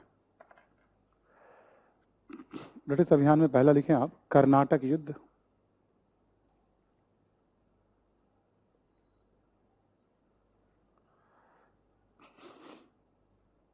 ठीक है, कर्नाटक वाले इलाके में 3 युद्ध हुए हैं, इसलिए इसका नाम ही दिया जाता है कर्नाटक युद्ध। तीनों युद्ध हुए हैं अंग्रेजों और फ्रांसीसियों के बीच। थोड़े अलग अलग कारण हैं, बट तीनों में एक बात कॉमन है, दोनों ही कंपनियां जो हैं, दोनों ही अंग्रेज और फ्रांसीसी हैं, साम्राज्यवादी महत्वाकांक्षा उससे प्रेरित है। एक बार थोड़ा बस ऐसे सुन लीजिए आप, साम्राज्य वर्ड मैं यूज करता हूं, वर्ड जो साम्राज्यवाद यूज करता हूं किसी देश के आक्रामक व्यवहार के लिए। एग्जाम्पल के तौर पे चाइना, चीन ने तिब्बत पे कब्जा कर रखा है। चीन प्रायः आसपास के देशों को धमकाता रहता है, ठीक है। तो हम कहते हैं ना चीन बहुत साम्राज्यवादी। तो कोई भी शक्तिशाली देश या कोई देश दूसरे देश को धमकाता है, उसके भूभाग पे कब्जा, कुछ भूभाग पे कब्जा करता है, पूरे राज्य को जीत लेता है, साम्राज्य विस्तार के उद्देश्य से, शोषण के उद्देश्य से, ये सब साम्राज्यवाद कहलाता है। जैसे ब्रिटेन ने भारत को जीता तो वो साम्राज्यवाद, ठीक है। शोषण के उद्देश्य से आपने जीता है, ये भी साम्राज्यवाद है, बट शोषण के उद्देश्य से जीता है, इसे उपनिवेशवाद भी कहते हैं। एक ही बात है, साम्राज्यवाद उपनिवेशवाद। अलग से फिर कभी हम लोग लिख लेंगे इसको। पर जब हम कह रहे हैं ना साम्राज्यवादी, यानी आक्रामक, कोई शक्तिशाली देश किसी दूसरे देश को धमका रहा है, कब्जा कर रहा है, इस सेंस में। उपनिवेशवाद यानी कब्जा किया जा रहा है किसी देश पे शोषण के मकसद से। भारत को अंग्रेजों ने उपनिवेश बनाया। भारत किसका उपनिवेश था? तो अंग्रेजों का। भारत को किसने जीता? तो अंग्रेजों ने, मोटे तौर पे। तो साम्राज्यवाद, उपनिवेशवाद, ये शब्द भी किताबों में आपको प्रायः मिलेंगे। आक्रामकता के सेंस में है, विस्तार के सेंस में है, शोषण के सेंस में है, इन सब वर्ड को यूज किया जाता है। कर्नाटक युद्ध है ना, 3 कर्नाटक युद्ध हैं। कर्नाटक युद्ध आप लिख लेंगे ब्रैकेट में केवल अंग्रेजों एवं फ्रांसीसियों के मध्य।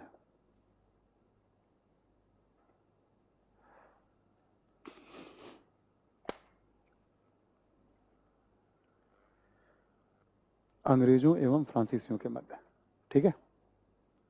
अब लिखें आप प्रथम कर्नाटक युद्ध।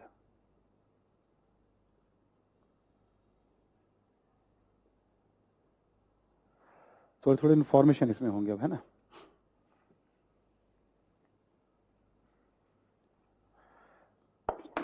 प्रथम कर्नाटक युद्ध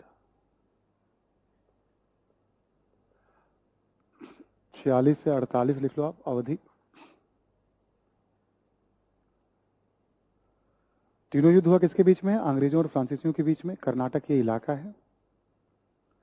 46-48 का मतलब क्या हो गया? 18वीं सदी के मध्य के आसपास यहां से कहानी शुरू हुई है, ठीक है। कारण लिख लो आप।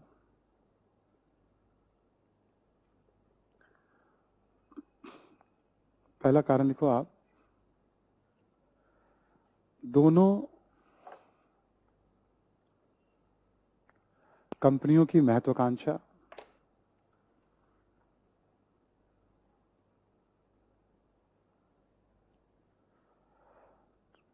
फ्रांसीसियों की कंपनी थी अपनी और अंग्रेजों की कंपनी थी, दोनों की महत्वाकांक्षा। महत्वाकांक्षा क्या है? भारत या दुनिया के अधिक से अधिक भूभाग पे कब्जा करना। दोनों में होड़ मची हुई है। ये तो अस्थायी कारण उनके। तीनों युद्ध में ये कारण रहेगा दोनों कंपनियों की। हम कोई भी युद्ध पढ़ेंगे तो उसमें कारण होगा अंग्रेजों की महत्वाकांक्षा। क्यों? जीतना चाहते थे भाई, ताकि व्यापार पे उनका नियंत्रण शुरुआती दौर में। क्यों? ताकि व्यापार संतुलन उनके पक्ष में नहीं था। क्या होगा इससे? यहीं के रेवेन्यू से यहाँ के उत्पादों को, शुरू में ही समझाया मैंने आपको, कॉन्सेप्ट हमने शुरू में दिया। क्यों क्यों क्यों? कड़ियों को आप बस सवाल करेंगे, आप जुड़ जाएगा आपसे सवाल वो। इसलिए इसलिए इसलिए जीतना वो, इसलिए हमने कॉन्सेप्ट शुरू में बना दिया आपको, ठीक है। दूसरा पॉइंट देखें इसमें आप, ऑस्ट्रिया में उत्तराधिकार के मुद्दे को लेकर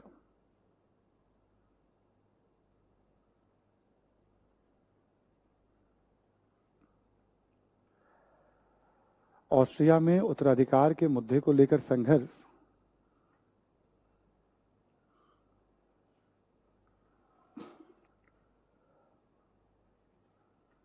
और लिख लें आप इसमें कॉमा देकर, ब्रिटेन एवं फ्रांस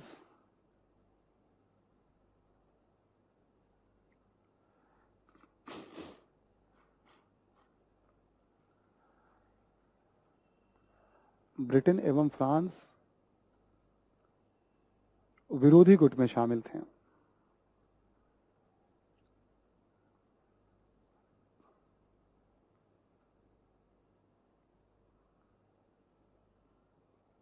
ठीक है। ऑस्ट्रिया कहाँ है? यूरोप में है। यूरोपीय महादेश का एक राष्ट्र है ऑस्ट्रिया, है ना। ऑस्ट्रिया में लड़ाई चल रही है। वहाँ जर्मनी जहाँ है वहाँ पे एक बहुत बड़ी रियासत थी प्रसा और ऑस्ट्रिया में। वो अलग कहानी है, उसमें जाना नहीं हमें। 1742 से लड़ाई चल रही है। वहाँ लड़ते लड़ते अचानक से एक ब्रिटिश नौसैनिक अधिकारी ने क्या किया, कर्नाटक वाले इलाके में, पांडिचेरी वहीं पड़ता था, मद्रास भी वहीं पड़ता था। पांडिचेरी फ्रांसीसियों का केंद्र था और मद्रास इनका केंद्र था।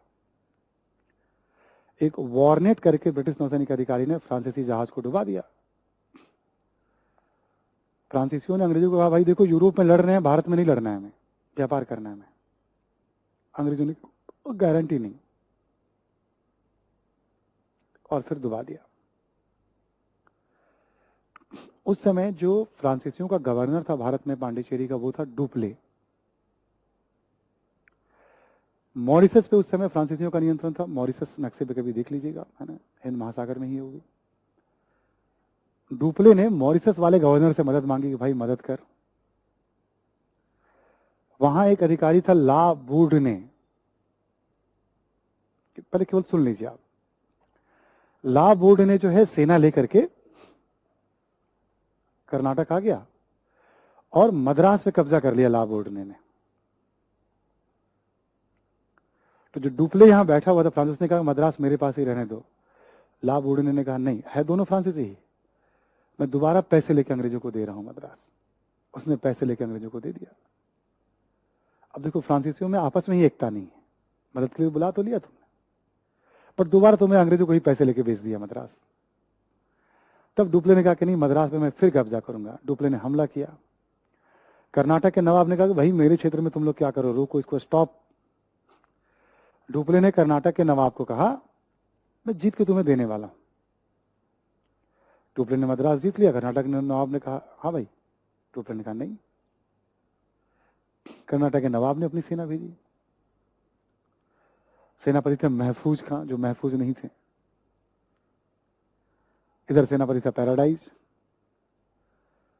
आप समझ लो कर्नाटक की नवाब की एक अच्छी खासी सेना, मतलब 8-10 हजार या अधिक आर्मी रही होगी, संख्या मुझे भी ध्यान नहीं, बट ठीक थी। और डुप्ले के पास 800,000 की सेना थी। मैं बताऊंगी ये लोग सेना कैसे बनाते थे, है ना। उस सेना ने आमने सामने की लड़ाई में कर्नाटक के नवाब को हरा दिया।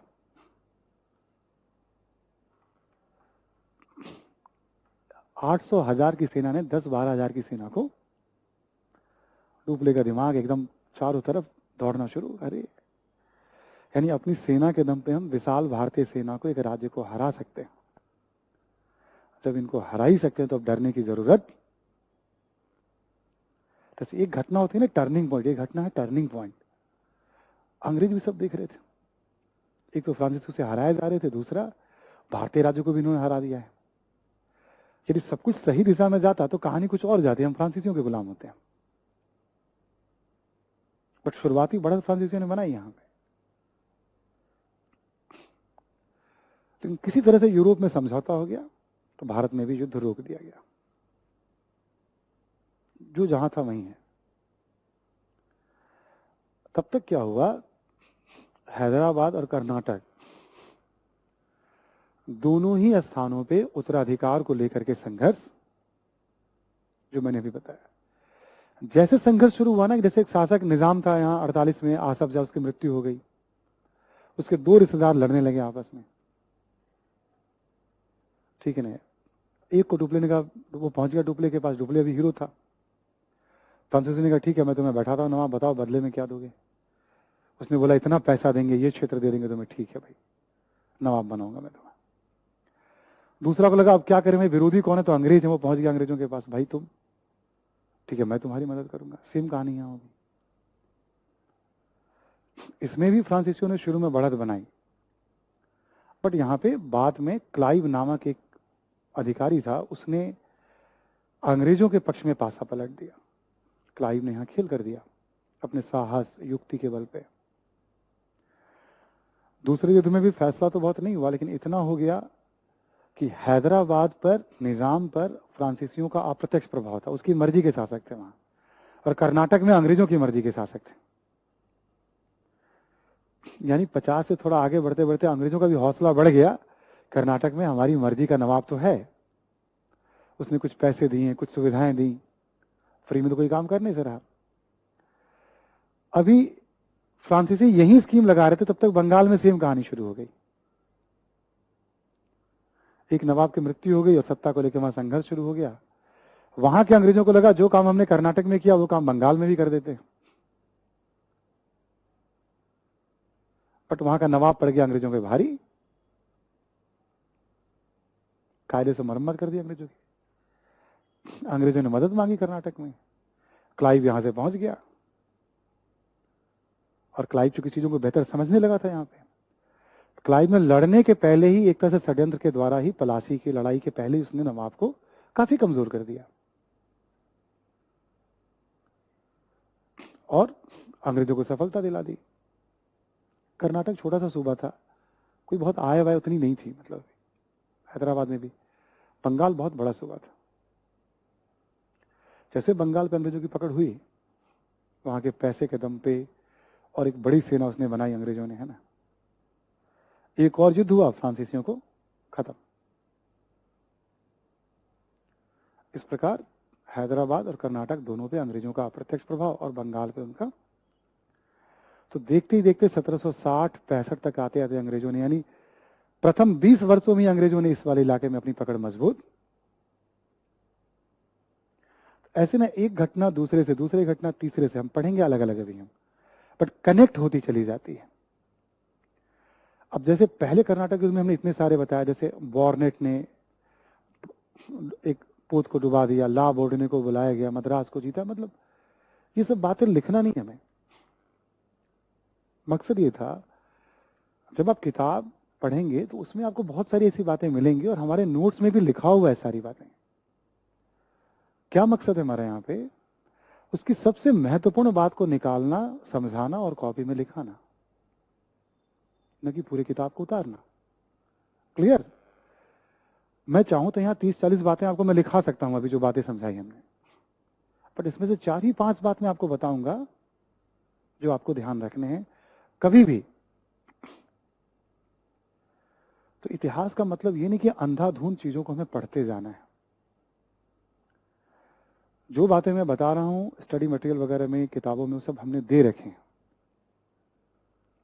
लेकिन उसमें से निकाल करके प्रमुख बातों को बैठाना, ताकि हम ऑब्जेक्टिव सब्जेक्टिव दोनों में उसका हम बेहतर समन्वय बिठा पाए।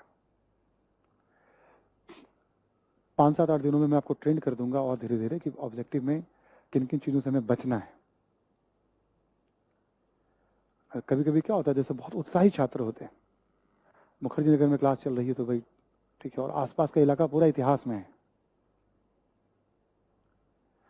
जीटीबी नगर तो जीटीबी कौन थे, ठीक है भाई।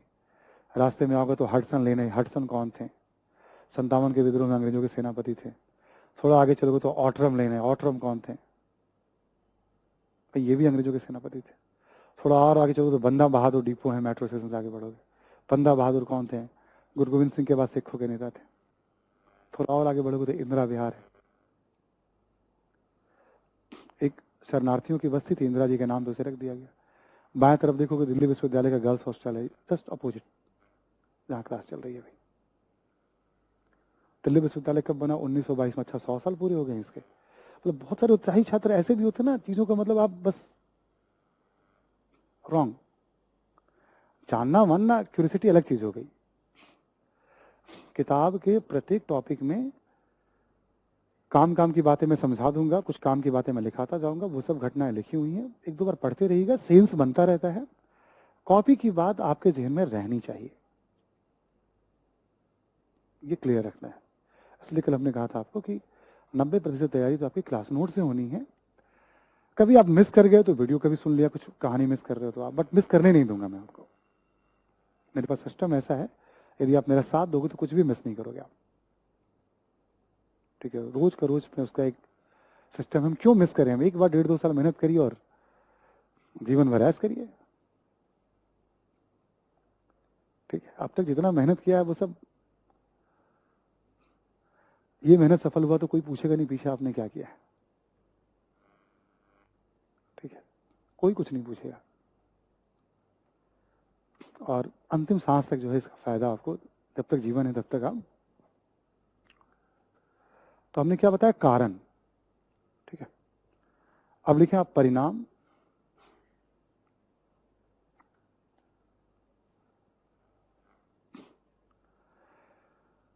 देखिए 1748 में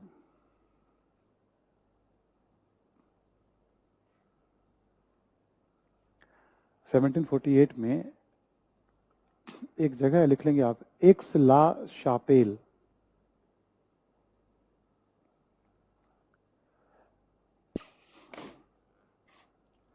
एक्स ला शापेल एक जगह का नाम है, यूरोप में जगह है ये। एक्स ला शापेल की संधि के द्वारा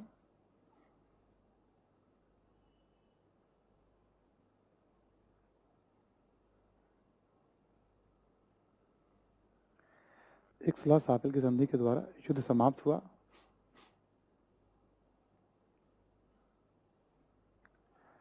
भारत में यह अनिर्णायक रहा।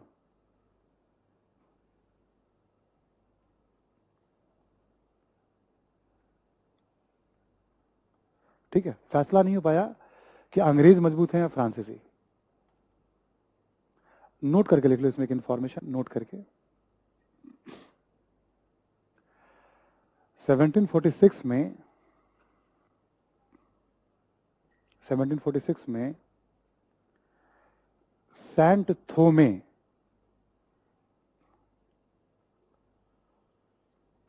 या अडयार के युद्ध में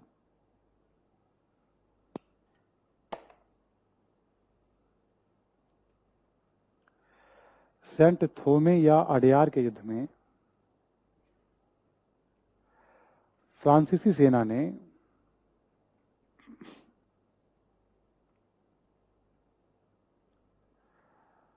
कर्नाटक के नवाब की सेना को पराजित किया।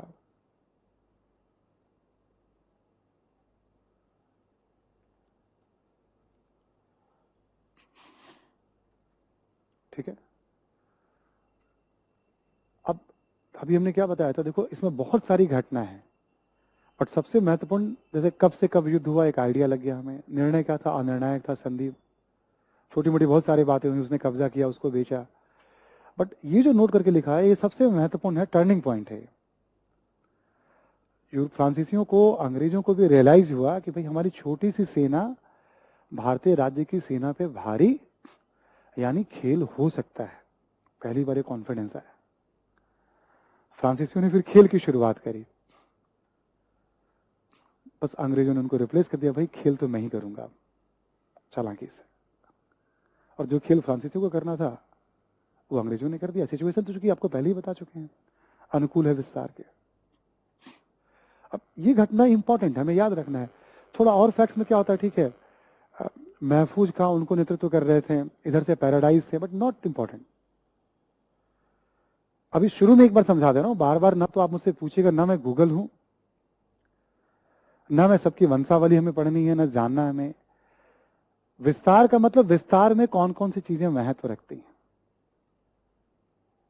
पैराडाइज कौन था, उसके पिता कौन थे, सब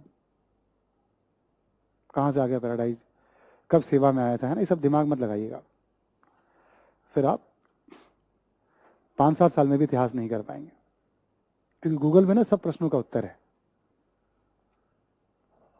समझ में आ रही बात, एग्जाम निकालने के लिए हमें बहुत स्मार्ट तरीके से आगे बढ़ना होता है। थोड़ा ये भी हमने बताया ना कि मैं यही पॉइंट क्यों ले रहा हूं, ऐसे ना भी बहुत सारे युद्ध होंगे, कुछ कुछ युद्ध बहुत बड़े युद्ध हैं, टर्निंग पॉइंट है, वहां सेनापति का भी नाम लेंगे हम, क्योंकि क्या होता है, जैसे 8वीं वाली एनसीईआरटी की किताब है मॉडर्न इंडिया की, या पुरानी बिपिन चंद्रा वाली किताब है, अभी भी बहुत फेमस किताब है वो, है ना, एग्जाम से इस बार भी क्वेश्चन कई सारे पूछे गए उससे। उन किताबों में जिनका जिनका जिक्र होता है, लगता है कि हाँ थोड़ा महत्व रखता है, तो उसको हम उठा लेते हैं। आर.एल. शुक्ला, बी.एल. गुरुवर में बहुत डिटेल में इन सब के बारे में जानकारी है, बट उसको साइड कर देते हैं। इग्नू में भी बहुत डिटेल में जानकारी, साइड कर देते हैं। यदि कोई स्कूली लेवल की किताब में बार बार कुछ नाम वाम आ रहा तो उसको ले लो, सामान्य अध्ययन ऐसे ही चलता है। हालांकि विपिन चंद्रा में भी बहुत ज्यादा इंफॉर्मेशन है कर्नाटक युद्ध, बट फिर भी किताब है ना, एक ही किताब, आपको यही चैप्टर आपको जब पढ़ना है तो यही पढ़ना है आपको, पढ़ते पढ़ते पढ़ते पढ़ते बहुत सारी बातें उसकी आपके ध्यान में बैठ जाएगी, और एक बार जब पूरा विस्तार समझ में आएगा तो चैप्टर पढ़ने का मजा ही, आनंद बढ़ जाता है। जब आप समझने लगते हो तो पढ़ने में आनंद भी आता है।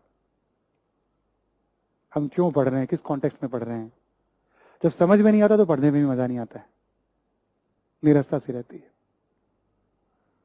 तो पहला हो गया हमारा, पहला युद्ध, बात खत्म हो गया। लिखिए द्वितीय युद्ध, द्वितीय कर्नाटक युद्ध।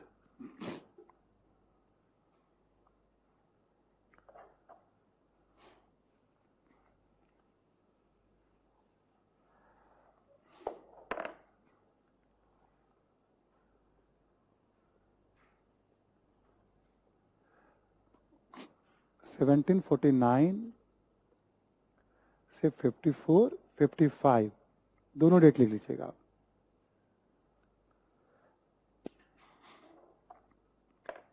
एग्जाम में कोई एक ही पूछेगा, किताबों में दोनों डेट मिलते हैं। 54 में युद्ध समाप्त हो गया था, 55 में संधि हुई थी। कहीं कहीं जब युद्ध समाप्त हो गया तो 54 होता है, कभी संधि 55 में हुई थी, इसलिए ठीक है, तो दोनों डेट मिल जाते हैं, इसलिए कभी भी एग्जाम में आएगा तो एक ही आएगा, वरना नहीं आएगा। ठीक है,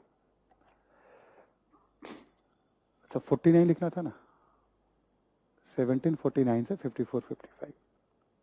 ठीक है, द्वितीय कर्नाटक युद्ध किसके बीच में युद्ध हो रहा है? अंग्रेजों और फ्रांसीसियों के बीच में, तो क्लियर कर दिया शुरू में ही। कारण लिख लें आप, दोनों कंपनियों की महत्वाकांक्षा।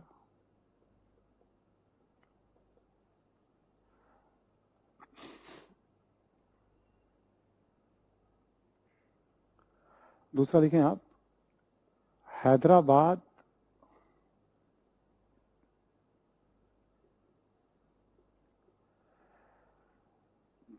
एवं कर्नाटक में उत्तराधिकार का युद्ध।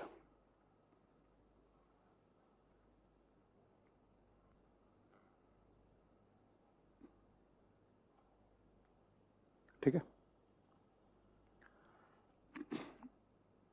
हैदराबाद एवं कर्नाटक में उत्तराधिकार का युद्ध, यहां नोट करके आप लिख सकते हैं, है ना, कि हैदराबाद में नासिर जंग और मुजफ्फर जंग के बीच चल रहा था मैच।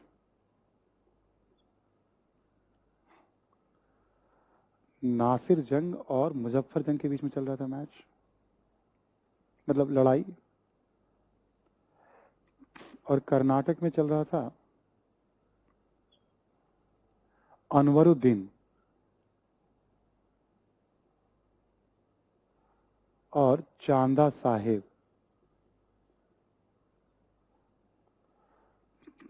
अनवरुद्दीन और चांदा साहेब। ठीक है,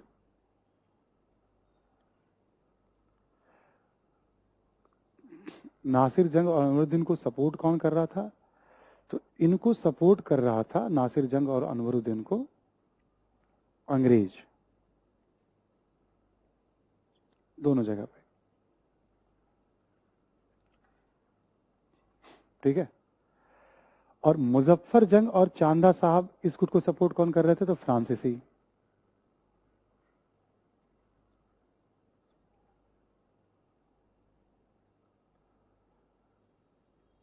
ठीक है, इन दोनों को हैदराबाद में कर्नाटक में फ्रांसीसियों का सपोर्ट था, इधर अंग्रेजों का सपोर्ट था। ये रहा आपका कर्नाटक निजाम, लड़ाई चल रही है यहां पे। ठीक है, सपोर्ट था, क्योंकि ये पहली महत्वपूर्ण घटना है। थोड़ा सा इसमें इंफॉर्मेशन हमें, और ये इंपॉर्टेंट है थोड़ा जानकारी के पॉइंट ऑफ व्यू से। अब लिखें घटनाक्रम।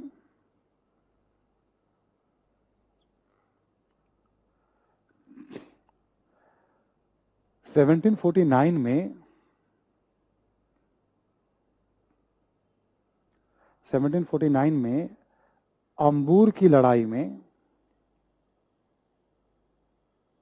अंबूर की लड़ाई में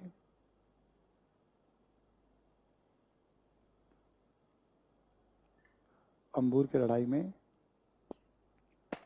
फ्रांसीसियों की जीत हुई।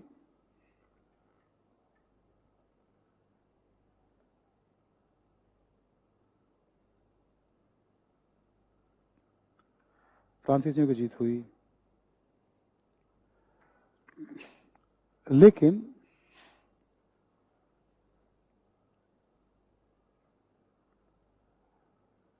शीघ्र ही क्लाइव के नेतृत्व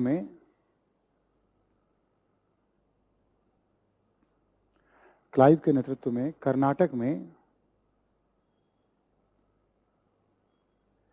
अंग्रेजों की स्थिति मजबूत हुई।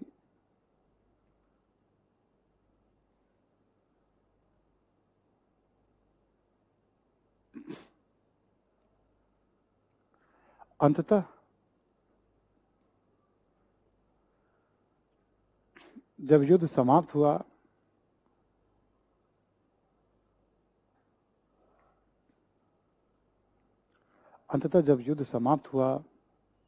तो कर्नाटक पर अंग्रेजों का प्रभाव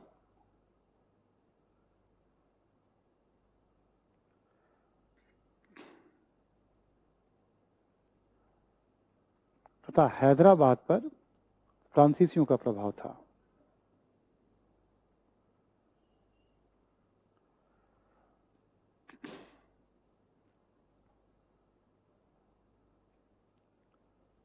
प्रभाव था, ठीक है। इसी में लिखे दोनों में सर्वोच्च कौन थे इसका फैसला नहीं हो पाया। दोनों में सर्वोच्च कौन थे इसका फैसला नहीं हो पाया।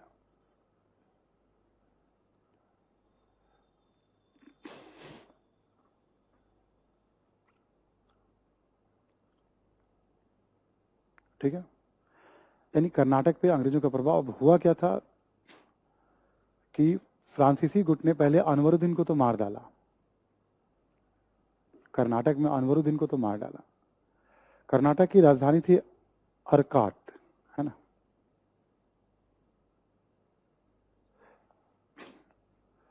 राजधानी पे क्लाइव ने किसी तरह से नियंत्रण कर रखा था और 4000 के आसपास की सेना फ्रांसीसियों ने भेजी। 210 सैनिकों को लेकर के 53 दिन तक क्लाइव ने उस सेना को रोके रखा, 210 सैनिकों के दम पे। और एक इधर ही पड़ता था तिरुचिरापल्ली, मतलब ऐसे छोटी मोटी घटनाएं हैं उसमें, है ना। कुल मिला के ये हुआ कि फाइनली अंग्रेजों ने तय किया कि कर्नाटक का नवाब कौन बनेगा दूसरे युद्ध में। फ्रांसीसियों की जो महत्वाकांक्षा थी धरी की धरी रह गई, बट शुरू में तो उन्होंने चंदा साहब को बना दिया था, फिर अंग्रेजों ने उनके हाथ से कर्नाटक में बाजी छीन ली। बट हैदराबाद में अभी भी फ्रांसीसियों की मर्जी का नवाब बना और सीमावर्ती इलाके में बहुत सारे क्षेत्र दिए गए फ्रांसीसियों को उपहार के रूप में, भाई ये सब क्षेत्र तुम ले लो, है ना। एक बार जब आप किताब में पढ़ेंगे, आप स्टडी करोगे आप बिपिन चंद्रा में, तो द्वितीय कर्नाटक युद्ध के घटनाक्रम को पढ़िएगा फिर से, क्लियर ना। द्वितीय कर्नाटक युद्ध का जो घटनाक्रम है वो थोड़ा इंपॉर्टेंट है, ऐसे ही रीडिंग करिएगा, कुछ एक्स्ट्रा याद नहीं करना है, जितनी बातें हमने बताई उतनी ध्यान रखनी है। आप यहां नोट करके लिखे आप 1755 में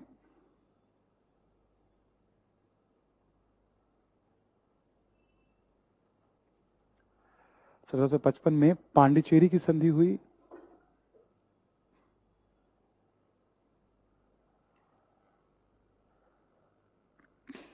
ठीक है, युद्ध के पश्चात, है ना, युद्ध के पश्चात पांडिचेरी की संधि हुई थी।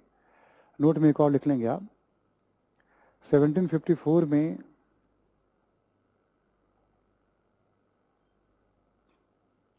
अंग्रेजों के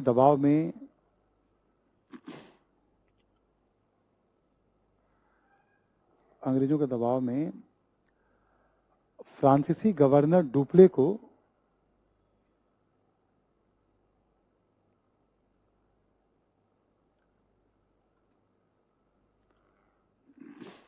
फ्रांस बुलाया गया या हटाया गया, बुलाया गया कर दीजिए आप। यह फ्रांसीसियों की एक बड़ी गलती थी।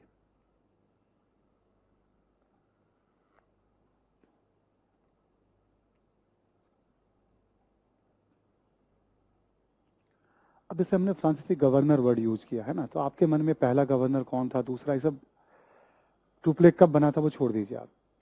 आपको इतना आइडिया रहेगा पहला और दूसरा युद्ध में डुप्ले था। ये जरूरी नहीं कि 1741 में बना था, 1754 में वापस किया गया, उसके बाद गोडोहू आया, गोडोहू के बाद लाली आया। काम का होता तो मैं जरूर करता ना, मुझे तो कुछ नहीं करना है मुझे, इसलिए मेरा काम है फालतू की चीजों से जहां तक संभव पहले आपको बचाना। बट उसको छोड़ के नहीं चलते हम ना, क्योंकि यूपीएससी मेरे हिसाब से तो पूछती नहीं है। हाँ, अब तक ये है कि जितना हमने तय कर रखा है उसमें से क्वेश्चंस आ जाते हैं हमारे, उसके बाद जो आते हैं वो नहीं बनते हैं सब पढ़ के भी। तो हमने इन सबको इंफॉर्मेशन के रूप में सपोर्ट कर रखा है, क्लियर ना। प्रायोरिटी 1, प्रायोरिटी 2, प्रायोरिटी 2, क्लास में प्रायोरिटी 1 ये रह गया एग्जाम तक तो आपकी बल्ले बल्ले है। लिमिट तो कुछ भी नहीं होता पढ़ने का, तो हम लोग ऐसे सेट करते हैं प्रायोरिटी। अंग्रेजों ने समझाया कि भाई ये बार बार भारतीय मामलों में हस्तक्षेप कर रहा है, इससे बहुत महंगा पड़ जाएगा, भारत में नुकसान दोनों को हो जाएगा। फ्रांस की सरकार जो थी बहुत निकम्मी थी, उतनी योग नहीं थी, लुई 15वें का शासन था बुर्बो वंश का वहां। उसने बोला अच्छा ठीक है हम बुला लेते हैं। अंग्रेजों के दिमाग में यह था कि ये भारत को बेहतर समझ गया है, ये डुप्ले का ही फॉर्मूला था कि भारतीय राज्यों को अपने ऊपर निर्भर बना लो। अंग्रेज ने समझ लिया कि बहुत सही तरीका है और हम जीत भी लेंगे हम, पर इसको नहीं हटाएंगे तो बहुत मुश्किल होगी। तो वहां की सरकार ने फ्रांसीसी सरकार पर दबाव बनाया, फ्रांसीसी सरकार ने बात मान ली, डुप्ले को वापस। ये भारत में अंग्रेजों के लिए बहुत घातक साबित हुआ। नया कोई भी आएगा, नए परिवेश में से समझने में बहुत टाइम, एक व्यक्ति की अपनी योग्यता होती है। तो ये हुआ आपका दूसरा कर्नाटक युद्ध। इसमें कुछ निर्णय तो निकल कर आ रहे हैं, लेकिन अभी भी दोनों में फैसला नहीं हो पाया है कि सर्वोच्च कौन है। देखिए आप तृतीय कर्नाटक युद्ध,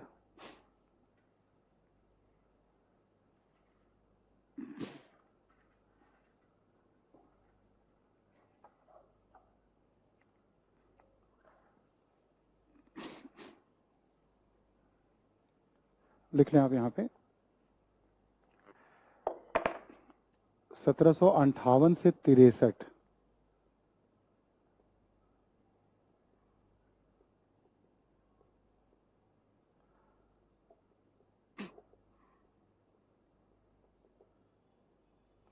कारण लिख लें आप महत्वाकांक्षा,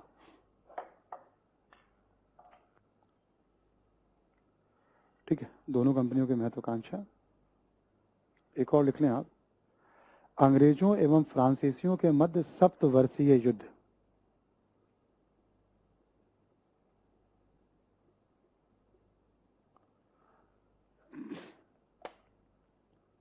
अंग्रेजों एवं फ्रांसीसियों के मध्य सप्तवर्षीय युद्ध।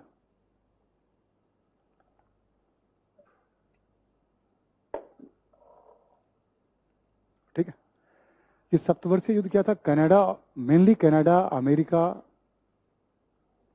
कुछ हद तक यूरोप में लड़ा जा रहा था अंग्रेजों। तो हमने शुरू में ही समझाया, इनकी लड़ाई यदि यूरोप में हो रही है, अमेरिका में हो रही, तो भारत में होती है, भारत में होती तो फिर ये लड़ने लगते हैं, क्योंकि पावर है, ग्लोबल पावर है ये। तो चल रही थी 56 से लड़ाई शुरू थी इनके बीच में, वही लड़ाई बढ़ते बढ़ते भारत में 58 में, तो भारत में 58 से 63 माना जाता है इसका। क्यों हुआ? तो दोनों की महत्वाकांक्षा और दोनों में युद्ध पहले से चल रहे थे, सप्तवर्षीय युद्ध। देखिए घटनाक्रम,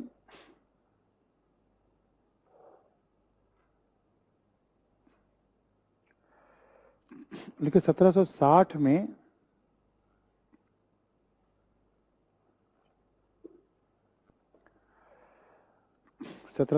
में वांडीवास की लड़ाई में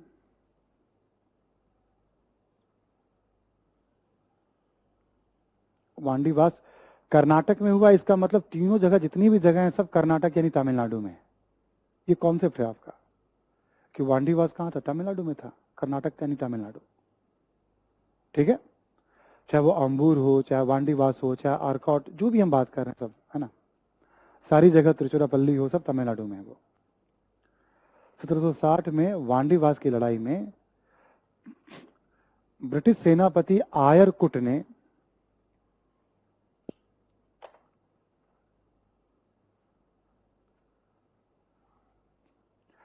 फ्रांसीसी गवर्नर लाली को पराजित किया।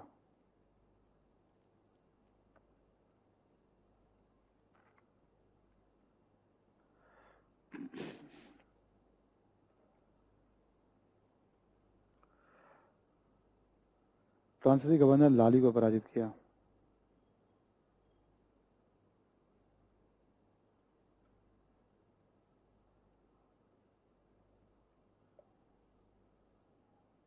ठीक है, इसलिए आपने फ्रांसीसी गवर्नर लाली को पराजित किया। ऐसे जैसे डुप्ले के बाद एक गोडोही था, गोडोही के बाद एक गवर्नर था। लिखो आप इसके बारे में, यह निर्णायक, यह फ्रांसीसियों की निर्णायक पराजय थी।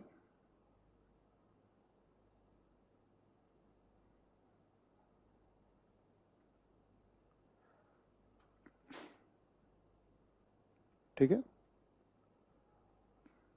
ये अब क्या हुआ? ये फाइनल था। इस युद्ध के बाद फ्रांसीसियों ने हार मान ली भारत में। तो बहुत महत्वपूर्ण घटना होगी ना। आपने इसके पहले 2 लड़ाइयों में आपने हार नहीं मानी, बट यहां फ्रांसीसियों ने कहा ठीक है यार, हम हार मान ली, तुम्हारी अधीनता भारत में। फ्रांसीसियों ने सरेंडर कर दिया एक तरह से अपने आप को इसके बाद। तो अब देखोगे ना, तथ्यों में भी महत्वपूर्ण तथ्य आपको ध्यान रहने चाहिए। समझ में थोड़ी थोड़ी बात आ रही है ना? जब आप पढ़ोगे अपने नोट्स में, किताब में, तो वहां बहुत सारी घटनाएं मिलेंगी। उसमें से एक जो सबसे महत्वपूर्ण या दो बातें होती हैं वो हमें निकालना होता है। ऐसे करते करते सैकड़ों बातें हो जाएंगी। अभी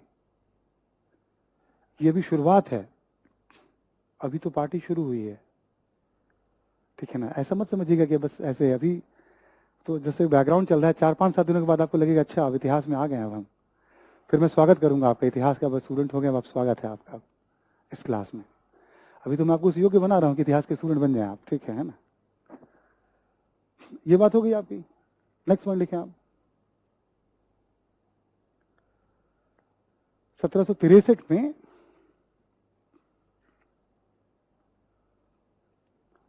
पेरिस की संधि के द्वारा युद्ध समाप्त हुआ।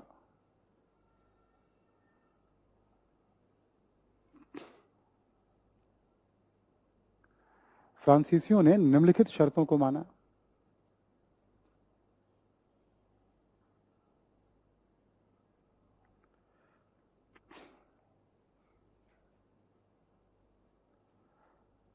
शर्तों को माना, भारत में सेना नहीं रखेंगे,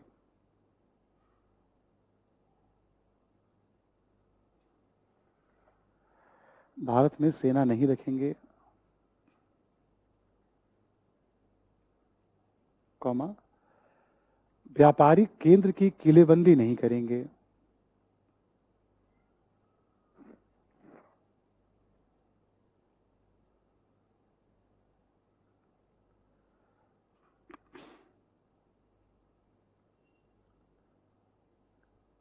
और केवल व्यापार करेंगे।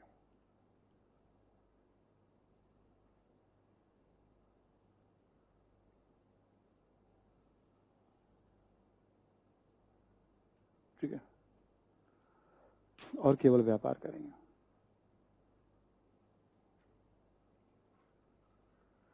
लिख लिया आपने इस पॉइंट को भी, केवल व्यापार करेंगे।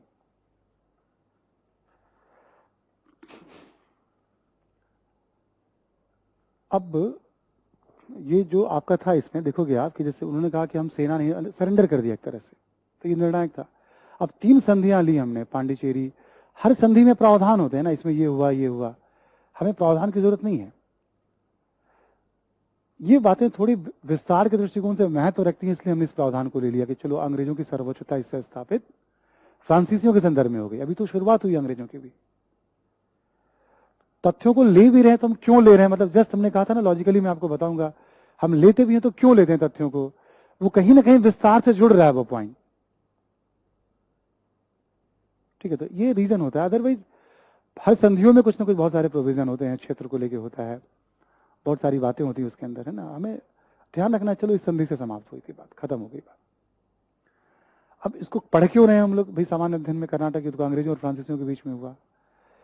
ये तीनों युद्ध ने भारत में विस्तार के दृष्टिकोण से क्या महत्व रखता है, अंग्रेजों के विस्तार के दृष्टिकोण से। लिख लो आप, एक शीर्षक दे दो आप, 5-7 मिनट जरा कुछ पॉइंट और लिख लेते हैं हम लोग।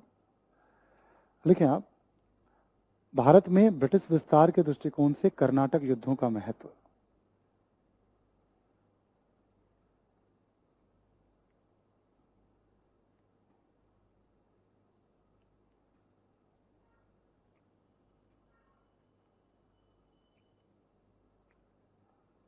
ठीक है,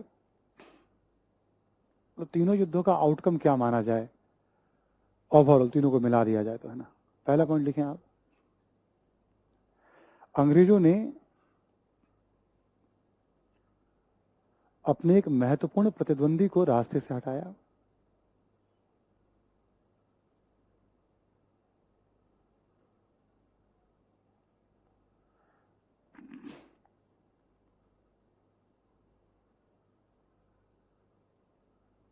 ठीक है,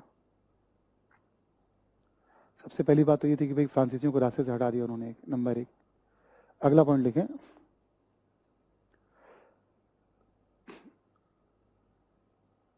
युद्ध के दौरान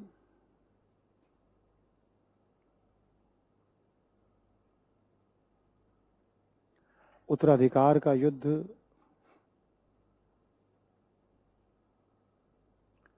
राजनीतिक एकता की कमी, जैसी परिस्थितियां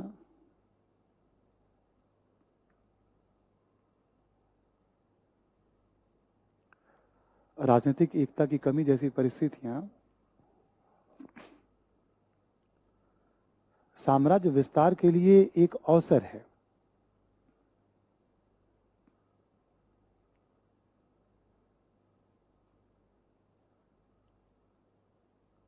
यह धारणा मजबूत हुई।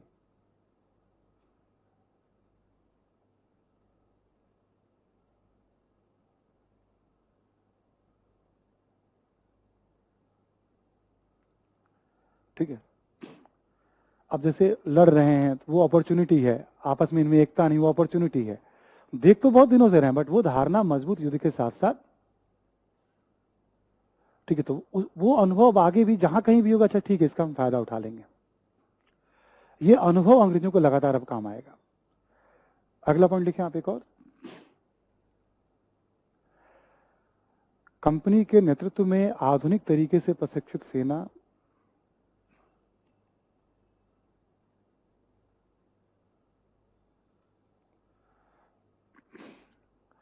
कंपनी के नेतृत्व में प्रशिक्षित तरीके से आधुनिक सेना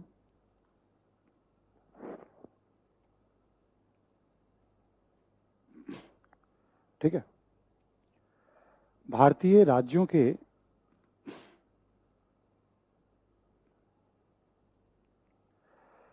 विशाल सेना से कहीं बेहतर है।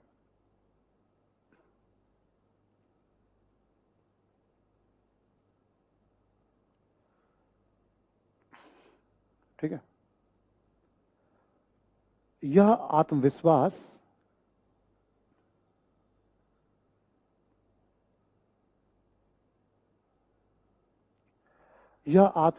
भी अंग्रेजों में दिखा या आया।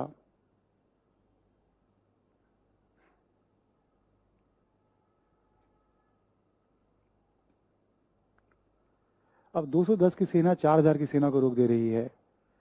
1000 की सेना, डुप्ले ने 10,000 की सेना को हरा दिया।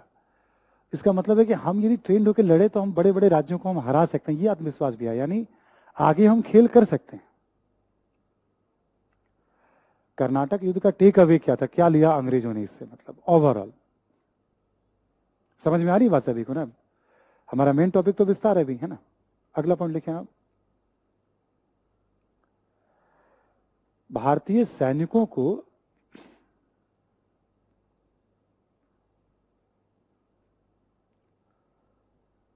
आधुनिक तरीके से प्रशिक्षित कर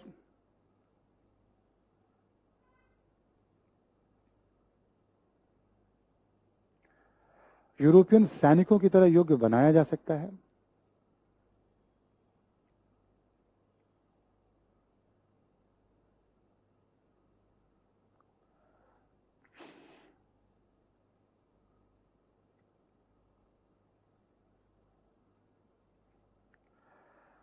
अब जैसे मान लो अंग्रेजों की सेना, फ्रांसीसियों की सेना, जो कंपनी थी उनकी, हम कह रहे हैं आपको, उनकी सेना में क्या होता था, कंपनी के कुछ कर्मचारी होते थे, अधिकारी होते थे, कुछ वहां की नौसेना या सेना के अधिकारी होते थे, और मैक्सिमम तो भारत के ही लोग थे जिनको वो हायर करते थे लड़ने के लिए पैसे देकर।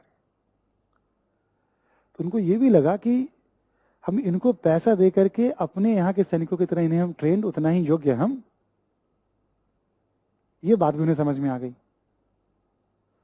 देखो भाई, वो हमारे ही पैसे से हम ही को ट्रेंड करके हम ही से हिंदुस्तान को जीत लेंगे। वो पैसा भी हमारा होगा और बंदूक भी हमारी होगी, है ना। ठालो था किसी पिक्चर में कभी, वक्त भी हमारा होगा, है ना। बहुत पुरानी पिक्चर थी राजकुमार दिलीप कुमार की। तो ऐसा कुछ खेल होगा इसमें। तो ये बात भी अंग्रेजों को प्रैक्टिकली महसूस हुई ना। व्यापार करने आया था, उन्हें सैनिक की कहां जरूरत थी। छोटे मोटे कुछ लोग लड़ने वाले होते थे उनके साथ, थोड़ी बहुत नौसेना की मदद होती थी। प्रॉपर उन्होंने युद्ध के दौरान सेना बना ली अपनी 500, 1000, 2000 की। मैक्सिमम तो भारतीय ही हैं। एक और लिखो आप, भारतीय सैनिक न केवल योग्य हैं बल्कि वफादार भी।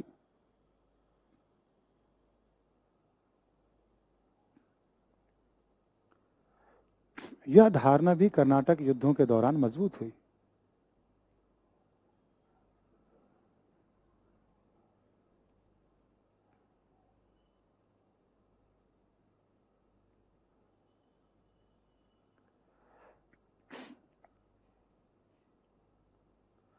तो अंग्रेजों को लग गया कि नहीं टाइम पे पैसा दे देंगे ना हम, तो अंग्रेजों और फ्रांसीसियों में जो युद्ध हुआ उसमें मैक्सिमम तो भारतीय सैनिक ही लड़ रहे थे दोनों तरफ से, बट दोनों ने देखा कि पूरी वफादारी से लड़ रहे हैं, तो अंग्रेजों को लगा ठीक है, यानी भविष्य में हम मतलब आगे जो भी अभियान करेंगे हम, तो इन्हें हम जैसे जैसे आय बढ़ेगी सैनिकों की संख्या बढ़ेगी, हम अपना। तो भारत में ब्रिटिश विस्तार के दृष्टिकोण से कर्नाटक युद्धों का क्या महत्व है, तो ये महत्व है। समझ में आ रही बात यहां तक? तो आज की चर्चा को हम लोग यहीं रोकते हैं। एक बार हम लोग आज टॉपिक को फिर देखते हैं हमने क्या क्या पढ़ा है ना, 2 मिनट में, और फिर हम लोग कल के टॉपिक क्या होंगे उस पर हम बात कर लेंगे। पहले पेज पे आ जाइए आप लोग।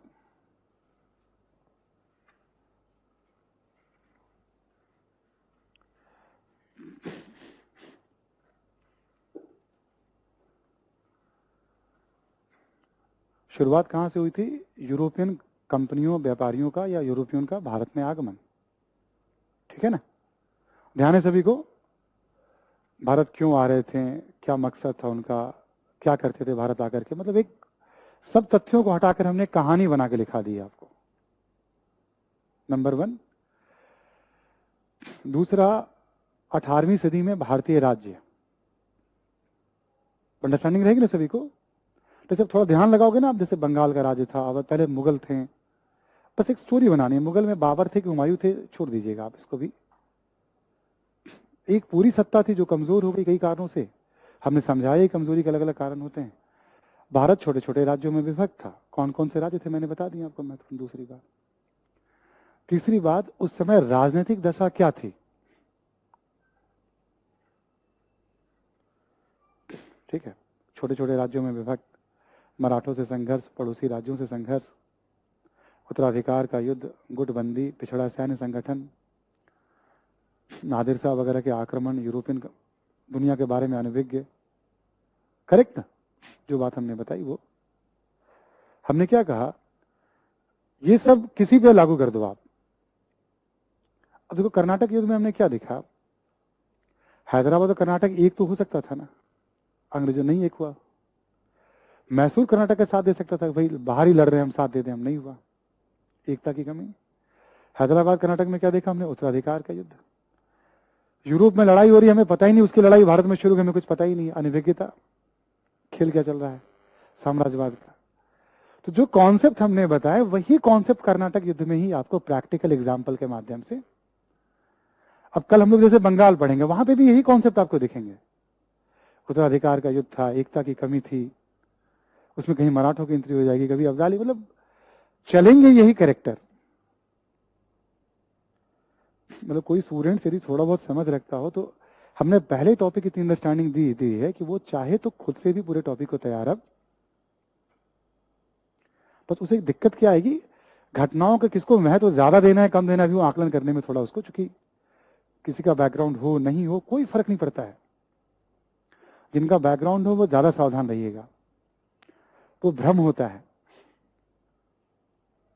यूपीएससी, अब आप शुरुआत है, और मैं बता दूं आपको भारतीय इतिहास के 2-3 जो सबसे चुनौती वाले टॉपिक है ना, मतलब ये उनमें से एक है, वरना बहुत सारे टॉपिक तो बहुत सरल हैं, ये बहुत चैलेंज वाला टॉपिक है, इसलिए बहुत से लोग डरते हैं इसको पढ़ाने से, शुरू करने से। मतलब मैं बताऊं ठीक है, बट वही है ना कि जैसे आप टफ नट को एक बार क्रैक कर देंगे तो इजी नट कहां जाएगा। जब तक इसको समझेंगे नहीं ना, आगे का पेस नहीं बनता है, ठीक है? तब आपका होमवर्क क्या होगा, आपका होमवर्क इतना होगा, क्लास नोट्स को इतनी बार पढ़ना है कि वो आपके दिमाग में बैठा, मतलब रिकॉल करते रहिएगा उसको बैठ के, पॉइंट्स आगे पूछे होंगे चलेगा, चाहो तो एक आधा रफ कॉपी बना लेना कि हमने आज क्या क्या पढ़ा। तो यूरोपियन, खुद से सवाल करो ना, अच्छा यूरोपियन एक मैप बना लिया, नक्शा, कौन थे, क्यों आए थे, क्या चाहते थे, खुद से सवाल करो, थोड़ा बहुत कुछ लिखते रहो, रिवीजन करते रहो अपना थोड़ा बहुत, कौन कौन से राज्य थे, क्या हमने पढ़ा उसके बारे में। कल मैं बताऊंगा कि कैसे जो हम पढ़ते हैं उसको ऑर्गेनाइज वे में कमांड करते हैं, और भी कई बातें बताऊंगा कल मैं, पर आज आप खुद से करेंगे आप इसको अभी आप, और जो आपका तरीका वो अप्लाई करिएगा आप।